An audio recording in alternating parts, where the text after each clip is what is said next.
ഉള്ള താല്പര്യം കാലങ്ങളും സമയങ്ങളും എന്ന ആശയത്തിൻ്റെ അകത്തേക്ക് പോകുവാൻ ഞാൻ ദൈവകൃപയിൽ ശരണപ്പെടുന്നു. 2025 സെപ്റ്റംബറിൻ്റെ ചില പ്രത്യേകതകൾ ആത്മീയ അർത്ഥത്തിലെടുക്കുവാനാണ് ഞാൻ താല്പര്യപ്പെടുന്നത്.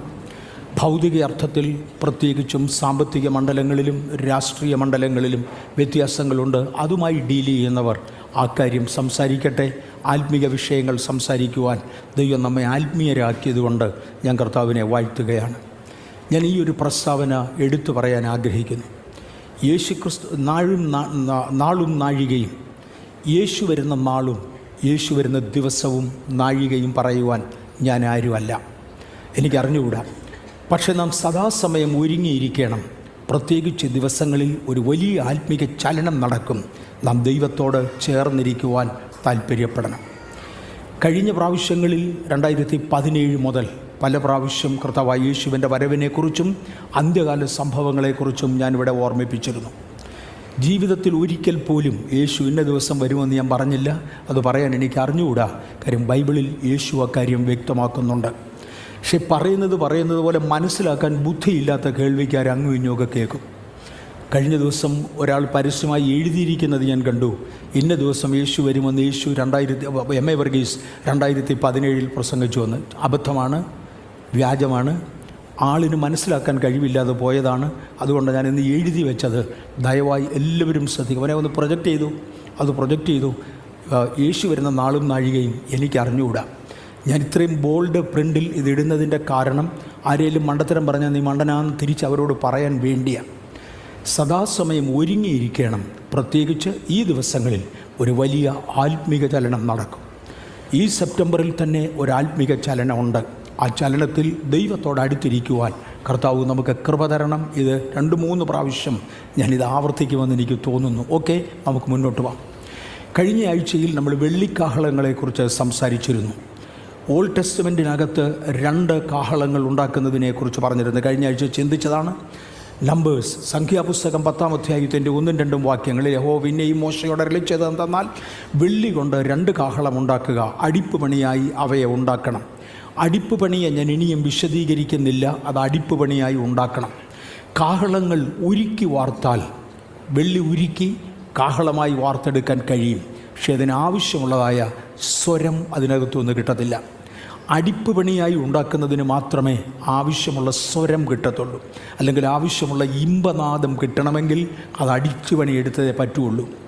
എൻ്റെ അറിവനുസരിച്ച് ഇന്ത്യയിൽ ചേങ്ങല ഉണ്ടാക്കുന്ന ഒരുപാട് സ്ഥലങ്ങളുണ്ട്. ചേങ്ങല, വെള്ളി കൊണ്ട് ചേങ്ങല ഉണ്ടാക്കുന്നവരുണ്ട്. അതിലേറ്റവും നല്ലത് രാജസ്ഥാനിലാണ്. രാജസ്ഥാനിലെ ചേങ്ങലയുടെ പ്രത്യേകത അടിപ്പ് പണിയായിട്ടാണ് ഉണ്ടാക്കുന്നത്. ആ ശബ്ദത്തിനകത്ത് ഒരുപാട് ഹാർമോണിക്സ് ഉണ്ട്. കർത്താവിന് വേണ്ടി കഷ്ടം സഹിച്ചും പീഡ സഹിച്ചും പോകുന്നവർക്ക് മാത്രമേ യോഗ്യമായി സുവിശേഷം പ്രസംഗിപ്പാൻ ഒക്കത്തുള്ളൂ. അല്ലാതെ ഒരാളിന് പറ്റത്തില്ല. നാം പ്രായോഗികമായി ക്രിസ്തുവിൻ്റെ കഷ്ടങ്ങളിൽ പങ്കുള്ളവരാകുമ്പോൾ ക്രിസ്തുവിൻ്റെ കഷ്ടങ്ങളെക്കുറിച്ച് പറയുവാൻ നമുക്ക് കഴിയും. നീ വെള്ളി കൊണ്ട്, കഴിഞ്ഞ ആഴ്ച ഞാനത് തൊട്ടില്ല, അടിപ്പ് പണിയായി ഉണ്ടാക്കണം. ഇതുപോലെ തന്നെ ഒരു വിളക്കിനെക്കുറിച്ച് പറയുന്നുണ്ട്. നീ പൊന്നുകൊണ്ട് വിളക്കുണ്ടാക്കണം, അതും അടിപ്പ് പണിയായിരിക്കണം. അതിനകത്ത് ഒഴിക്കുന്ന എണ്ണ ഇടിച്ചെടുത്ത തെളിവുള്ള ഒലിവെണ്ണയായിരിക്കണം. ഇടിച്ചെടുത്ത എണ്ണയ്ക്ക് മാത്രമേ ദേവാലയത്തിൽ നിന്ന് കത്തുവാനുള്ള പ്രാഗൽഭ്യമുള്ളൂ. അല്ലാത്തതിന് അതിനുള്ള പ്രാഗൽഭ്യമില്ല. ഞാൻ ഇവിടുന്ന് മാറട്ടെ. ഈ കാഹളങ്ങൾ എന്തിനു വേണ്ടിയാണ്? അവ നിനക്ക് സഭയെ വിളിച്ചു കൂട്ടുവാനും പാളയത്തെ പുറപ്പെടുവിപ്പാനും ഉതകണം. നമ്മൾ കഴിഞ്ഞ ആഴ്ചയിൽ ചിന്തിച്ചു. ഇതിലെ ഇമ്പോർട്ടൻ്റായ പോർഷൻ നമ്മൾ ഒത്തിരി കാര്യങ്ങൾ കഴിഞ്ഞ ആഴ്ചയിൽ ചിന്തിച്ചു. അങ്ങോട്ട് പോകുന്നില്ല. സഭ പാളയത്തിൽ ആലയത്തിൽ വന്ന് കൂടുന്ന കാര്യം, നിനക്കെതിരെ ശത്രു എഴുന്നേറ്റ് വരുമ്പോൾ, നിന്നെ ഞെരുക്കുവാൻ വരുമ്പോൾ അവനെതിരെ ഗംഭീരധ്വനി ഊതുന്ന കാര്യം, ഇതെല്ലാം പറഞ്ഞെങ്കിലും ഇന്ന് നമുക്ക് പ്രസക്തമായിട്ടുള്ളത്, ഈ സെപ്റ്റംബർ മാസത്തിൽ പ്രസക്തമായുള്ളത്, ഗംഭീരധ്വനി ഊതുമ്പോൾ പാളയങ്ങൾ യാത്ര പുറപ്പെടണം എന്നുള്ള 10-ാം അധ്യായത്തിൻ്റെ 5-6 വാക്യങ്ങളാണ് യാത്രയ്ക്കായി ഈ കാഹളം ഊതുന്നു. വീണ്ടും 1 കൊരിന്ത്യർ 15-ാം അധ്യായത്തിൻ്റെ 52-ാമത്തെ വാക്യത്തിൽ അന്ത്യകാഹളനാദത്തിങ്കൽ മരണത്തിനടിമയായി മണ്ണിൽ ഉറങ്ങുന്നതിൻ്റെ മണവാട്ടിയെ തൻ്റെ അരികിലേക്ക് വിളിച്ചു കയറ്റുവാൻ, അല്ലെങ്കിൽ ടു സമൻസ് ദ ബ്രൈഡ് അണ്ട് ടു ദ ബ്രൈഡ് ഗ്രൂം. കാഹളനാദം ശബ്ദം മാത്രമല്ല, അതൊരു സമൻ ഓർഡർ കൂടെയാണ്. നമ്മൾ അവിടം വരെ കഴിഞ്ഞ ആഴ്ച ചിന്തിച്ചായിരുന്നു. ഈ കാഹളനാദത്തെക്കുറിച്ച്, മഹാകാഹളത്തിൻ്റെ പെരുന്നാളിനെക്കുറിച്ചും ഒക്കെ കൽപ്പന കൊടുത്തു. 2 കാഹളങ്ങളെക്കുറിച്ച് കൽപ്പന കൊടുക്കുന്ന ആദ്യ രംഗം മോശയോടാണ് പറയുന്നത്, സംഖ്യാപുസ്തകത്തിലാണ്. എന്നാൽ മഹാകാഹളത്തിൻ്റെ പെരുന്നാൾ ഉണ്ടായിരുന്നു. ഒരാണ്ടിൽ നടക്കുന്ന പെരുന്നാളുകളുടെ കൂട്ടത്തിൽ 7 പെരുന്നാളുകളുണ്ട്. ആ പെരുന്നാളുകളുടെ കൂട്ടത്തിൽ മഹാകാഹളധ്വനിയുടെ പെരുന്നാൾ ഒരു പെരുന്നാളായിരുന്നു. പൗലോസ് അപ്പോസ്തലൻ പറയുകയാണ്, ഒരു അന്ത്യപെരുന്നാൾ നടക്കും. അന്ത്യകാഹളത്തിങ്കൽ, ആ കാഹളമാണ് നാം നോക്കി പാർക്കുന്നത്. അന്ത്യകാഹളത്തിങ്കൽ മണ്ണിലുറങ്ങുന്ന, മരണത്തിനടിമയായി മണ്ണിലുറങ്ങുന്ന തൻ്റെ മണവാട്ടിയെ തൻ്റെ അരികിലേക്ക് വിളിച്ചു കയറ്റുവാൻ യേശു കാഹളവുമായി മടങ്ങി വരും. അവിടം വരെ നമ്മൾ ചിന്തിച്ചു. ഇനിയും യേശു കാഹളവുമായി ഇറങ്ങി വരുമ്പോൾ, കഴിഞ്ഞ ആഴ്ച ചിന്തിച്ചതല്ല, 2-3 പ്രത്യേകതകൾ അന്ന് ഉണ്ടായിരിക്കും. ഒന്ന്, കർത്താവുതൻ ഗംഭീരനാദത്തോടെ. എന്തിനു വേണ്ടിയാണ് ഗംഭീരനാദം? മരിച്ചവരെ ഉയർപ്പിക്കേണ്ടതിനാണ് ഗംഭീരനാദം. യേശു ഈ മണ്ണിലായിരുന്ന സമയത്ത് തൻ്റെ ഇഹലോകവാസത്തിൽ പതുക്കെയാണ് സംസാരിച്ചിരുന്നത്. തെരുവിൽ തൻ്റെ ഒച്ച കേൾപ്പിക്കയില്ലായിരുന്നു. ശാന്തനായി ഇടപെട്ടിരുന്നു. സാധാരണഗതിയിൽ യേശു ശാന്തനായി സംസാരിച്ചിരുന്നു. എന്നാൽ മരിച്ചു കിടന്ന ലാസറിൻ്റെ കല്ലറയുടെ അടുക്കൽ നിന്ന് ഉറക്കെ ഒരു വിളി വിളിച്ചു, ലാസറേ പുറത്തു വരിക. അന്ന് ലാസറിൻ്റെ പേര് പറഞ്ഞതുകൊണ്ട് അദ്ദേഹം ഒരാളെ വന്നുള്ളൂ. ഒരൊറ്റപ്പെട്ട ലാസറിനെ ഉദ്ദേശിച്ചിരുന്നത് കൊണ്ട് ആ ഒരു ലാസറെ പുറത്ത് വന്നുള്ളൂ. പക്ഷെ വരുന്ന പ്രാവശ്യം ആ വലിയ ശബ്ദമുണ്ടാകുമ്പോൾ ഗംഭീരനാദത്തോടുകൂടെ യേശു ഒരു വിളി വിളിക്കും, എൻ്റെ വൃതന്മാരെ മടങ്ങി വരിക. ഇതിനകത്തിരിക്കുന്ന നിങ്ങളും ഞാനും അന്ന് യേശുവിൻ്റെ ചിന്തയിൽ തൻ്റെ ഹൃദയത്തിൽ ഉണ്ടെങ്കിൽ മരിച്ചുപോയ വിശുദ്ധന്മാർ ഉയർത്തെഴുന്നേൽക്കും. അവരെ ഉയർപ്പിക്കേണ്ടതിന് വേണ്ടിയാണ്, ജീവനോടിരിക്കുന്നവരെ രൂപാന്തരപ്പെടുത്തേണ്ടതിന് വേണ്ടിയാണ് ആ ഗംഭീരധ്വനി. 1 തെസ്സലോനിക്കർ 4:16 കർത്താവുതൻ പ്രധാനദൂതൻ്റെ ശബ്ദത്തോടെ വരും. എന്തിനാണ് പ്രധാനദൂതൻ്റെ ശബ്ദം? ഒരു യുദ്ധം നടക്കാൻ പോകുക. ഇന്ന് വരെ നടന്നുകൊണ്ടിരുന്ന ആത്മീക യുദ്ധങ്ങളിൽ കാഹളവുമായി നമുക്കൊരു പങ്കുണ്ടായിരുന്നെങ്കിൽ ആ വരുവാനുള്ള വലിയ ആത്മീയ യുദ്ധത്തിൽ നമുക്ക് പങ്കില്ല. അതിനകത്തെ ജയാളികളുടെ കൂട്ടത്തിലാണ് നമ്മൾ. അന്ന് ദൂതന്മാർ കാഹളം ധ്വനിപ്പിച്ചുകൊള്ളും ആ യുദ്ധത്തിന് തയ്യാറാകുവാൻ. എന്താണ് ആ യുദ്ധം? മോശയെക്കുറിച്ച് ബൈബിൾ പഠിപ്പിക്കുന്നത് താൻ മരിച്ചു, തൻ്റെ ശരീരം ദൈവം തന്നെ അടക്കി. പക്ഷേ മോശയുടെ ശരീരം പിന്നാരും കണ്ടിട്ടില്ല. മോശയെക്കുറിച്ച് ആർക്കും ഒരു അറിവുമില്ല. ഒരു പക്ഷേ മോശയെ അടക്കിയ സ്ഥലം മനുഷ്യൻ അറിഞ്ഞിരുന്നെങ്കിൽ അവിടുത്തെ മണ്ണൂടെ വാരി പാതാളം വരെ വാരിയേനെ. അതുകൊണ്ട് അത് വാരിക്കൊണ്ട് പോവുകയും തിന്നുകയും കുടിക്കുകയും ഒക്കെ ചെയ്യാതിരിക്കാനായിരിക്കാം എന്ന് അഭിപ്രായപ്പെടുന്നവരുണ്ട്. എനിക്കറിഞ്ഞുകൂടാ, ആ സ്ഥലം ഇന്നും ആർക്കും അറിഞ്ഞുകൂടാ. പക്ഷേ വേദപുസ്തകത്തിൽ നിന്ന് അല്പം സൂചനയുള്ള മറ്റൊരു കാര്യമുണ്ട്. യേശുക്രിസ്തു മറുരൂപമലയിൽ നിൽക്കുമ്പോൾ മോശ അവിടെ വന്നതായി കാണാം. അങ്ങനെയാണെങ്കിൽ മോശ ജീവനോടിരിക്കാൻ സാധ്യതയുണ്ട്. ആരുടെ കൂടെ വന്നത്? ഏലിയാവിൻ്റെ കൂടെ വന്നത്. മോശയും ഏലിയാവും കൂടെയാണ് മറുരൂപമലയിൽ വന്ന് സംസാരിക്കുന്നത്. ഏലിയാവ് മരിക്കാതെ ഉടലോടെ എടുക്കപ്പെട്ടയാളാണെന്ന് വ്യക്തമാണ്. അങ്ങനെയാണെങ്കിൽ മോശയും അതേ സ്റ്റാറ്റസിൽ വന്നതുകൊണ്ട് ഈ മോശ മരിച്ചിരുന്നുവെന്നും മോശയുടെ ശരീരം യേശു തിരികെ അടക്കിയ ശേഷമെങ്കിലും ഉയർപ്പിച്ചുവെന്നും ആ ശരീരം സ്വർഗത്തിലേക്ക് കൊണ്ടുപോയി എന്നും വിശ്വസിക്കാം. അതുകൊണ്ടാണല്ലോ വെളിപ്പെട്ടത്. മാത്രവുമല്ല, യൂദായുടെ ലേഖനത്തിൽ സാത്താനോട് മോശയുടെ ശരീരത്തെക്കുറിച്ച് സാത്താനോട് തർക്കിച്ച് വാദിച്ച ഒരു സന്ദർഭത്തെക്കുറിച്ച് ഓർപ്പിക്കുന്നുണ്ട്. അത് മീഖായേൽ ദൈവത്തിൻ്റെ മഹാപ്രഭുവായ മീഖായേൽ സാത്താനോട് തർക്കിച്ച് മോശയുടെ ശരീരത്തെക്കുറിച്ച് തർക്കിച്ച് വാദിക്കുമ്പോൾ എന്നൊരു പദമുണ്ട്. എല്ലാം കൂടെ കൂട്ടി വായിച്ചാൽ, ഇടയ്ക്കുള്ള ഇൻ ബിറ്റ്വീൻ ലൈൻസും കൂടെ ചേർത്താൽ മോശ മരിച്ചുവെന്നും ദൈവം അടക്കിയെന്നും തുടർന്ന് ദൈവം അദ്ദേഹത്തെ ഉയർപ്പിച്ചുവെന്നും ആരും കാണാതെ സ്വർഗത്തേക്ക് കൊണ്ടുപോയി എന്നും ആ പോകുന്ന വഴിയിൽ ആകാശത്തിൻ്റെ അധിപനായവൻ യുദ്ധത്തിന് വന്നുവെന്നും മീഖായേൽ പ്രത്യക്ഷപ്പെട്ട് അവനെ ശാസിച്ചയക്കുകയും മോശയുടെ ശരീരം സ്വർഗത്തിലെത്തിക്കുകയും ചെയ്തു എന്നൊരു തെളിവുണ്ട്. എന്തിനു വേണ്ടി? പ്രധാന ദൂതൻ്റെ ശബ്ദം വരുന്നു. യുദ്ധത്തിന് തന്നെയാണ്. എന്നെയും നിങ്ങളെയും ഉയർപ്പിച്ചു കൊണ്ടുപോകുമ്പോൾ ആ മഹാകാഹളധ്വനിയെങ്കിൽ ഈ ശബ്ദമുണ്ടാകും. മറക്കരുത്. ഇതിനെ 3 ദൈവത്തിൻ്റെ കാഹളത്തോടുകൂടെ. എന്തിനാണ് കാഹളം? നമ്മൾ കഴിഞ്ഞ ആഴ്ചയും ചിന്തിച്ചു. യാത്ര തിരിക്കേണ്ടതിനാണ്. പാളയങ്ങളെ യാത്ര പുറപ്പെടുവിക്കുവാൻ ദൈവത്തിൻ്റെ കാഹളം ഉണ്ടാകും. കർത്താവുതാൻ സ്വർഗത്തിൽ നിന്ന് ഇറങ്ങി വരികയും ക്രിസ്തുവിൽ മരിച്ചവർ മുമ്പേ ഉയർത്തെഴുന്നേൽക്കുകയും ചെയ്യും. അങ്ങനൊരു യാത്രയ്ക്ക് നാം തയ്യാറാണ്. അങ്ങനൊരു യാത്രയ്ക്ക് തയ്യാറായേ മതിയാകൂ. അതെല്ലാ ദിവസവും തയ്യാറാകണം. മത്തായിയുടെ സുവിശേഷം 25:6 വാക്യത്തിൽ ഇതേ കാഹളവും ശബ്ദവും എല്ലാം കൂടെ ചേർത്ത് അർദ്ധരാത്രിക്കോ മണവാളൻ വരുന്നു അവനെ എതിരേൽപ്പാൻ പുറപ്പെടുവിനെന്ന് ആർപ്പുവിളി ഉണ്ടായി. അപ്പോൾ കന്യകമാർ എല്ലാവരും എഴുന്നേറ്റു, വിളക്ക് തെളിയിച്ചു. ഒരുങ്ങിയിരുന്നവർ അവനോടുകൂടെ കല്യാണ സദ്യയ്ക്ക് ചെന്നു, വാതിൽ അടയ്ക്കുകയും ചെയ്തു. യേശുവിൻ്റെ മടങ്ങിവരവിനെ കുറിക്കുന്ന കാര്യങ്ങളാണ് ഞാൻ ഇവിടെ എടുത്തു പറയുന്നത്. സെപ്റ്റംബറിൻ്റെ പ്രത്യേകത അങ്ങോട്ട് പോകുന്ന കൂട്ടത്തിൽ നമുക്ക് പറഞ്ഞു പോകാം. എന്നാൽ യേശുവിൻ്റെ ഉയർപ്പിനെയാണ് യേശു ക്രിസ്തു മുഖേനയുള്ള ഉയർപ്പിനെയാണ് ഞാൻ പ്രധാനമായും തൊട്ടു പറയുന്നത്. സഭ തന്നോടുകൂടെ ചേർക്കപ്പെടേണ്ടതിന് സഭയെ യേശു ഉയർപ്പിക്കും. അതിന് നമ്മൾ മുമ്പേ തന്നെ ചിന്തിച്ച വാക്യമാണ് 1 കൊരിന്ത്യർ 15:52. എന്നാൽ അന്ത്യകാഹളത്തെങ്കിൽ പെട്ടെന്ന് കണ്ണുമിക്കുന്നതിനിടയിൽ നാം എല്ലാവരും രൂപാന്തരപ്പെടും. കാഹളം ധ്വനിക്കും, മരിച്ചവരക്ഷയരായി ഉയർക്കുകയും നാം രൂപാന്തരപ്പെടുകയും ചെയ്യും. ആയതിനു വേണ്ടി ഒരു കാഹളധ്വനിയുണ്ട്. ഞാൻ ഈ സെപ്റ്റംബറിൽ ഇത് ഓർപ്പിക്കുവാനുള്ള കാരണം, ഈ സെപ്റ്റംബറിൽ യഹൂദൻ്റെ ഒരു പ്രധാനപ്പെട്ട കാഹളധ്വനിയുടെ പെരുന്നാളുണ്ട്. ആ സന്ദർഭത്തിൽ ഇതൊന്ന് ആലോചിക്കുന്നത് കൊള്ളായിരിക്കും എന്ന് തോന്നിയത് കൊണ്ടാണ്. ഈ സെപ്റ്റംബറിൽ യേശു വരുമെന്ന് ഞാൻ പറഞ്ഞില്ല, പക്ഷേ ആത്മമണ്ഡലത്തിൽ 100% ഗൗരവമായി ചേഞ്ചസ് ഉണ്ട് എന്ന് ദൈവാത്മാവ് എന്നോട് ഇടപെട്ടുകൊണ്ടിരിക്കുക. ഞാൻ ആവർത്തിക്കാം, വീണ്ടും ആവർത്തിക്കാം. ഈ സെപ്റ്റംബർ മാസത്തോടുകൂടെ ആത്മമണ്ഡലത്തിൽ ഗൗരവമായ ചേഞ്ചുണ്ട്. ആത്മമണ്ഡലത്തിൽ ഒരു വിഭാഗം ആളുകൾക്ക് കർത്താവ് അനുവദിക്കുന്നെങ്കിൽ സമയം മുന്നോട്ടുണ്ടെങ്കിൽ ഉണർവിന് വേണ്ടിയുള്ളൊരു ജ്വാല കത്തിപ്പടരും. എല്ലാവർക്കും അത് ഏറ്റെടുക്കാൻ കഴിയുകയില്ല. അന്ത്യകാല ശുശ്രൂഷയ്ക്ക് വേണ്ടി പ്രത്യേകം അഭിഷക്തരായി ചിലരുടെ മേൽ ആ ജ്വാല ഈ മാസം തന്നെ ഇറങ്ങും. അതേസമയം പൊതുലോകത്തിൻ്റെ മുമ്പിൽ ആത്മീയ അന്തരീക്ഷം കൊട്ടിയടയ്ക്കപ്പെടും. സാധാരണക്കാരൻ യേശുവിനെ അറിയുവാനും ദൈവകൃപയിൽ വളരുവാനുമുള്ള അവസരങ്ങൾ സെപ്റ്റംബറോടുകൂടെ അടുത്ത ഒരു വാതിലൂടെ നാരോ ഡൗൺ ചെയ്യും. അതുകൊണ്ട് ഈ മാസം തീരുന്നതിന് മുന്നമേ 22-ാം തീയതിക്ക് മുമ്പേ ദൈവകരങ്ങളിലേക്ക് ഏൽപ്പിക്കപ്പെടുവാൻ ഞാൻ കർത്താവിൽ ഓർമ്മിപ്പിക്കട്ടെ. I come to that fact. ഞാൻ അവിടേക്ക് വരാം. ഞാൻ പറഞ്ഞ കർത്താവ് വരുമെന്നല്ല ഞാൻ പറഞ്ഞത്, വരുമോ എന്ന് എനിക്ക് അറിഞ്ഞുകൂടാ. എന്ന് വരുമെന്ന് ദൈവത്തിനും പിതാവിന് മാത്രമേ അറിയത്തുള്ളൂ. എന്നാൽ ആത്മലോകത്തിൻ്റെ വാതിലുകളിൽ വ്യത്യാസം വരാൻ പോകുകയാണ്. അത് നമുക്ക് അനുകൂലമായിരിക്കത്തക്കവണ്ണം നമ്മെ തന്നെ ദൈവസന്നിധിയിൽ ക്രമീകരിക്കാം. റോമാലേഖനം 8-ാം അധ്യായത്തിൻ്റെ 18 മുതൽ 20 വരെയുള്ള വാക്യങ്ങളിൽ summon to the glory to be revealed, വെളിപ്പെടുവാനുള്ള തേജസ്സിലേക്ക് നമ്മെ കൊണ്ടുപോകുന്ന ദൈവത്തിൻ്റെ കൃപ, നമ്മിൽ വെളിപ്പെടുവാനുള്ള തേജസ് വിചാരിച്ചാൽ ഈ കാലത്തിലെ കഷ്ടങ്ങൾ സാരമില്ല എന്ന് ഞാൻ എണ്ണുന്നു. സൃഷ്ടി ദൈവപുത്രന്മാരുടെ വെളിപ്പാടിനെ ആകാംക്ഷയോടെ കാത്തിരിക്കുന്നു. സൃഷ്ടി ദ്രവത്വത്തിൻ്റെ ദാസ്യത്തിൽ നിന്ന് വിടുതലും ദൈവമക്കളുടെ തേജസ്സാകുന്ന സ്വാതന്ത്ര്യവും പ്രാപിക്കും എന്നുള്ള ആശയോടെ മായയ്ക്ക് കീഴ്പ്പെട്ടിരിക്കുന്നു. യേശുവിൻ്റെ മടങ്ങിവരവിനെക്കുറിച്ചുള്ള പ്രത്യാശ എനിക്കുള്ളതുപോലെ തന്നെ ഈ കംപ്ലീറ്റ് സൃഷ്ടിക്കുണ്ട്. ഈ ടെൻറ്റിന് പ്രത്യാശയുണ്ട്. ഞാൻ ഉപയോഗിക്കുന്ന മൈക്രോഫോണിന് പ്രത്യേകതയുണ്ട്.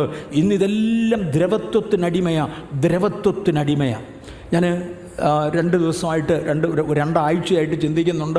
സ്റ്റാൻലി ബ്രദറിനോടൊന്ന് പറയണം, എൻ്റെ മൈക്കെല്ലാം പൊതുവെ കേടായി തുടങ്ങി. എന്ന കാര്യം ഒരു ദോഷവും ചെയ്തിട്ടല്ല, കാലത്തിൻ്റെ പോക്കിൽ ഇതെല്ലാം പഴയതാകും. സകല സൃഷ്ടിയും ദ്രവത്വത്തിൻ്റെ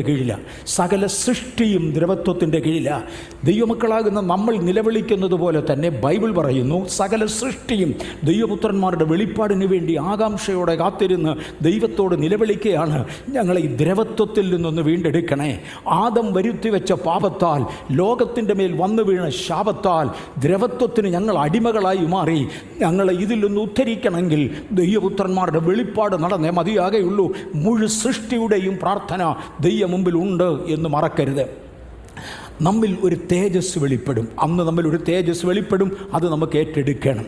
2 കൊരിന്ത്യർ 4:17-18 വാക്യങ്ങളിൽ നൊടി നേരത്തേക്കുള്ള ഞങ്ങളുടെ ലഘുവായ കഷ്ടം അത്യന്തം അനവധിയായ തേജസ്സിൻ്റെ നിത്യഘനം ഞങ്ങൾക്ക് കിട്ടുവാൻ ഹേതുവാകുന്നു. കാണുന്നതിനെയല്ല കാണാത്തതിനെ അത്രേ ഞങ്ങൾ നോക്കിക്കൊണ്ടിരിക്കുന്നു.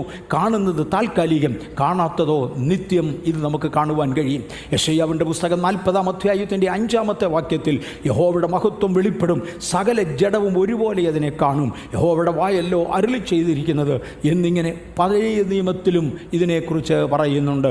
ദൈവിക മഹത്വം വെളിപ്പെടേണ്ട ഒരു സമയം. ദൈവത്തിന് സ്തോത്രം. ഈ 2 കാഹളങ്ങൾ ഉണ്ടാക്കുവാൻ ആവശ്യപ്പെട്ടതിനെക്കുറിച്ച് കഴിഞ്ഞ ആഴ്ച ഞാനൊരു സൂചന പറഞ്ഞു. 2 കാഹളങ്ങൾ ഉണ്ടാക്കുവാൻ ആവശ്യപ്പെട്ടതിനെക്കുറിച്ച്, ഒന്നാമത്തെ കാഹളം മൃദുല സ്വരമായി ഊതി ജനത്തെ കൊണ്ടുവരിക എന്നൊരാശയമുണ്ട്. രണ്ടാമത്തെ കാഹളം തൻ്റെ സഭ എടുക്കപ്പെടുന്നതിനെക്കുറിച്ച് കൊണ്ടുപോകാൻ വേണ്ടിയുള്ളതാണ്. പക്ഷേ വെളിപ്പാട് പുസ്തകം 22-ാം അധ്യായത്തിൻ്റെ 17-ാമത്തെ വാക്യത്തിൽ 2 പേർ യേശുവിൻ്റെ വരവിനെക്കുറിച്ച് വ്യക്തമായി പറയുന്നുണ്ട്. ഒന്ന് ആത്മാവും, 2 മണവാട്ടിയും പറയുന്നു.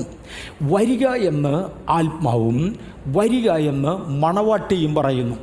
ഈ വലിയ കാഹളം സ്വർഗത്തിൽ ഊതിക്കൊണ്ട് പ്രധാന ദൂതൻ്റെ ശബ്ദത്തോടുകൂടെ കർത്താവായി യേശു ക്രിസ്തു ഇറങ്ങി വരുന്നതിന് മുന്നമേ ഈ പകൽ ഇവിടെ ഇരിക്കുന്ന നിങ്ങൾക്കും നമ്മളെ നടത്തുന്ന പരിശുദ്ധാത്മാവിനും കാഹളങ്ങൾ തന്നെ ഊതാനുണ്ട്. വരിക എന്ന് ആത്മാവും മണവാട്ടിയും പറയുകയാണ്. ഒന്നാമത്തെ ആരംഭത്തെങ്കിൽ ആലയത്തിലേക്ക് വരിക, ദൈവസന്നിധിയിലേക്ക് വരിക, സമാഗമന കൂടാരത്തിൻ്റെ അടുക്കലേക്ക് വരിക. ഇത് പറയുന്ന ഉത്തരവാദിത്വം എനിക്കും നിങ്ങൾക്കും ഒരുപോലെയുണ്ട്. മറക്കരുത്, പരിശുദ്ധാത്മാവ് ഇത് ചെയ്തുകൊണ്ടിരിക്കുകയാണ്. വരിക എന്ന് ആത്മാവും മണവാട്ടിയും പറയുന്നു. വളരെ ഇൻഡയറക്റ്റായ ഭാഷയിൽ ഈ കാഹളത്തിൻ്റെ നാദം ധ്വനിപ്പിക്കുവാൻ ഞാനും നിങ്ങളും ബാധ്യസ്ഥരാണ്. മറക്കരുത്, ഇത് നമ്മൾ പറഞ്ഞുകൊണ്ടേയിരിക്കണം. നാളും നാഴികയും അറിയായികയാൽ ഒരുങ്ങിയിരിപ്പിൻ. മത്തായിയുടെ സുവിശേഷം 24:36 മുതൽ 44 വരെയുള്ള വാക്യം ദയവായി വായിച്ചു കേൾപ്പിക്കണേ. ആ നാളും നാഴികയും സംബന്ധിച്ച് എൻ്റെ പിതാവ് മാത്രമല്ലാതെ ആരും സ്വർഗത്തിലെ ദൂതന്മാരും പുത്രനും കൂടെ അറിയുന്നില്ല. നോഹയുടെ കാലം പോലെ തന്നെ മനുഷ്യപുത്രൻ്റെ വരവും ആകും. നമുക്ക് ദയവായിട്ട് ആ ഭാഗങ്ങളൊന്ന് വായിക്കാം. 24-ാം അധ്യായം 36 മുതൽ 44 വരെ. നാഴികയും സംബന്ധിച്ചോ എൻ്റെ പിതാവ് മാത്രമല്ലാതെ ആരും സ്വർഗത്തിലെ ദൂതന്മാരും പുത്രനും കൂടെ അറിയുന്നില്ല. നോഹയുടെ കാലം പോലെ തന്നെ മനുഷ്യപുത്രൻ്റെ വരവും ആകും. ജലപ്രളയത്തിന് മുമ്പുള്ള കാലത്ത് നോഹ പെട്ടകത്തിൽ കയറിയ നാൾ വരെ അവർ തിന്നും കുടിച്ചും വിവാഹം കഴിച്ചും വിവാഹത്തിന് കൊടുത്തും പോന്നു. ജലപ്രളയം വന്ന് എല്ലാവരെയും നീക്കിക്കളയുവോളം അവർ അറിഞ്ഞതുമില്ല. മനുഷ്യപുത്രൻ്റെ വരവും അങ്ങനെ തന്നെയാകും. ഞാനിവിടെ ബഥേലിനോട് സംസാരിക്കുമ്പോൾ ഗൗരവമേറി ചില കാര്യങ്ങൾ ഓർപ്പിക്കുവാൻ താല്പര്യപ്പെടുന്നു. സൺഡേ സ്കൂൾ അധ്യാപകരെ മുമ്പിലേക്ക് വിളിച്ച് അവർക്ക് വേണ്ടി പ്രാർത്ഥിച്ച് അവരെ അയച്ചു. ദൈവത്തിന് സ്തോത്രം. അവർ ഗൗരവമായി ഈ വർഷം പ്രയോജനപ്പെടണം.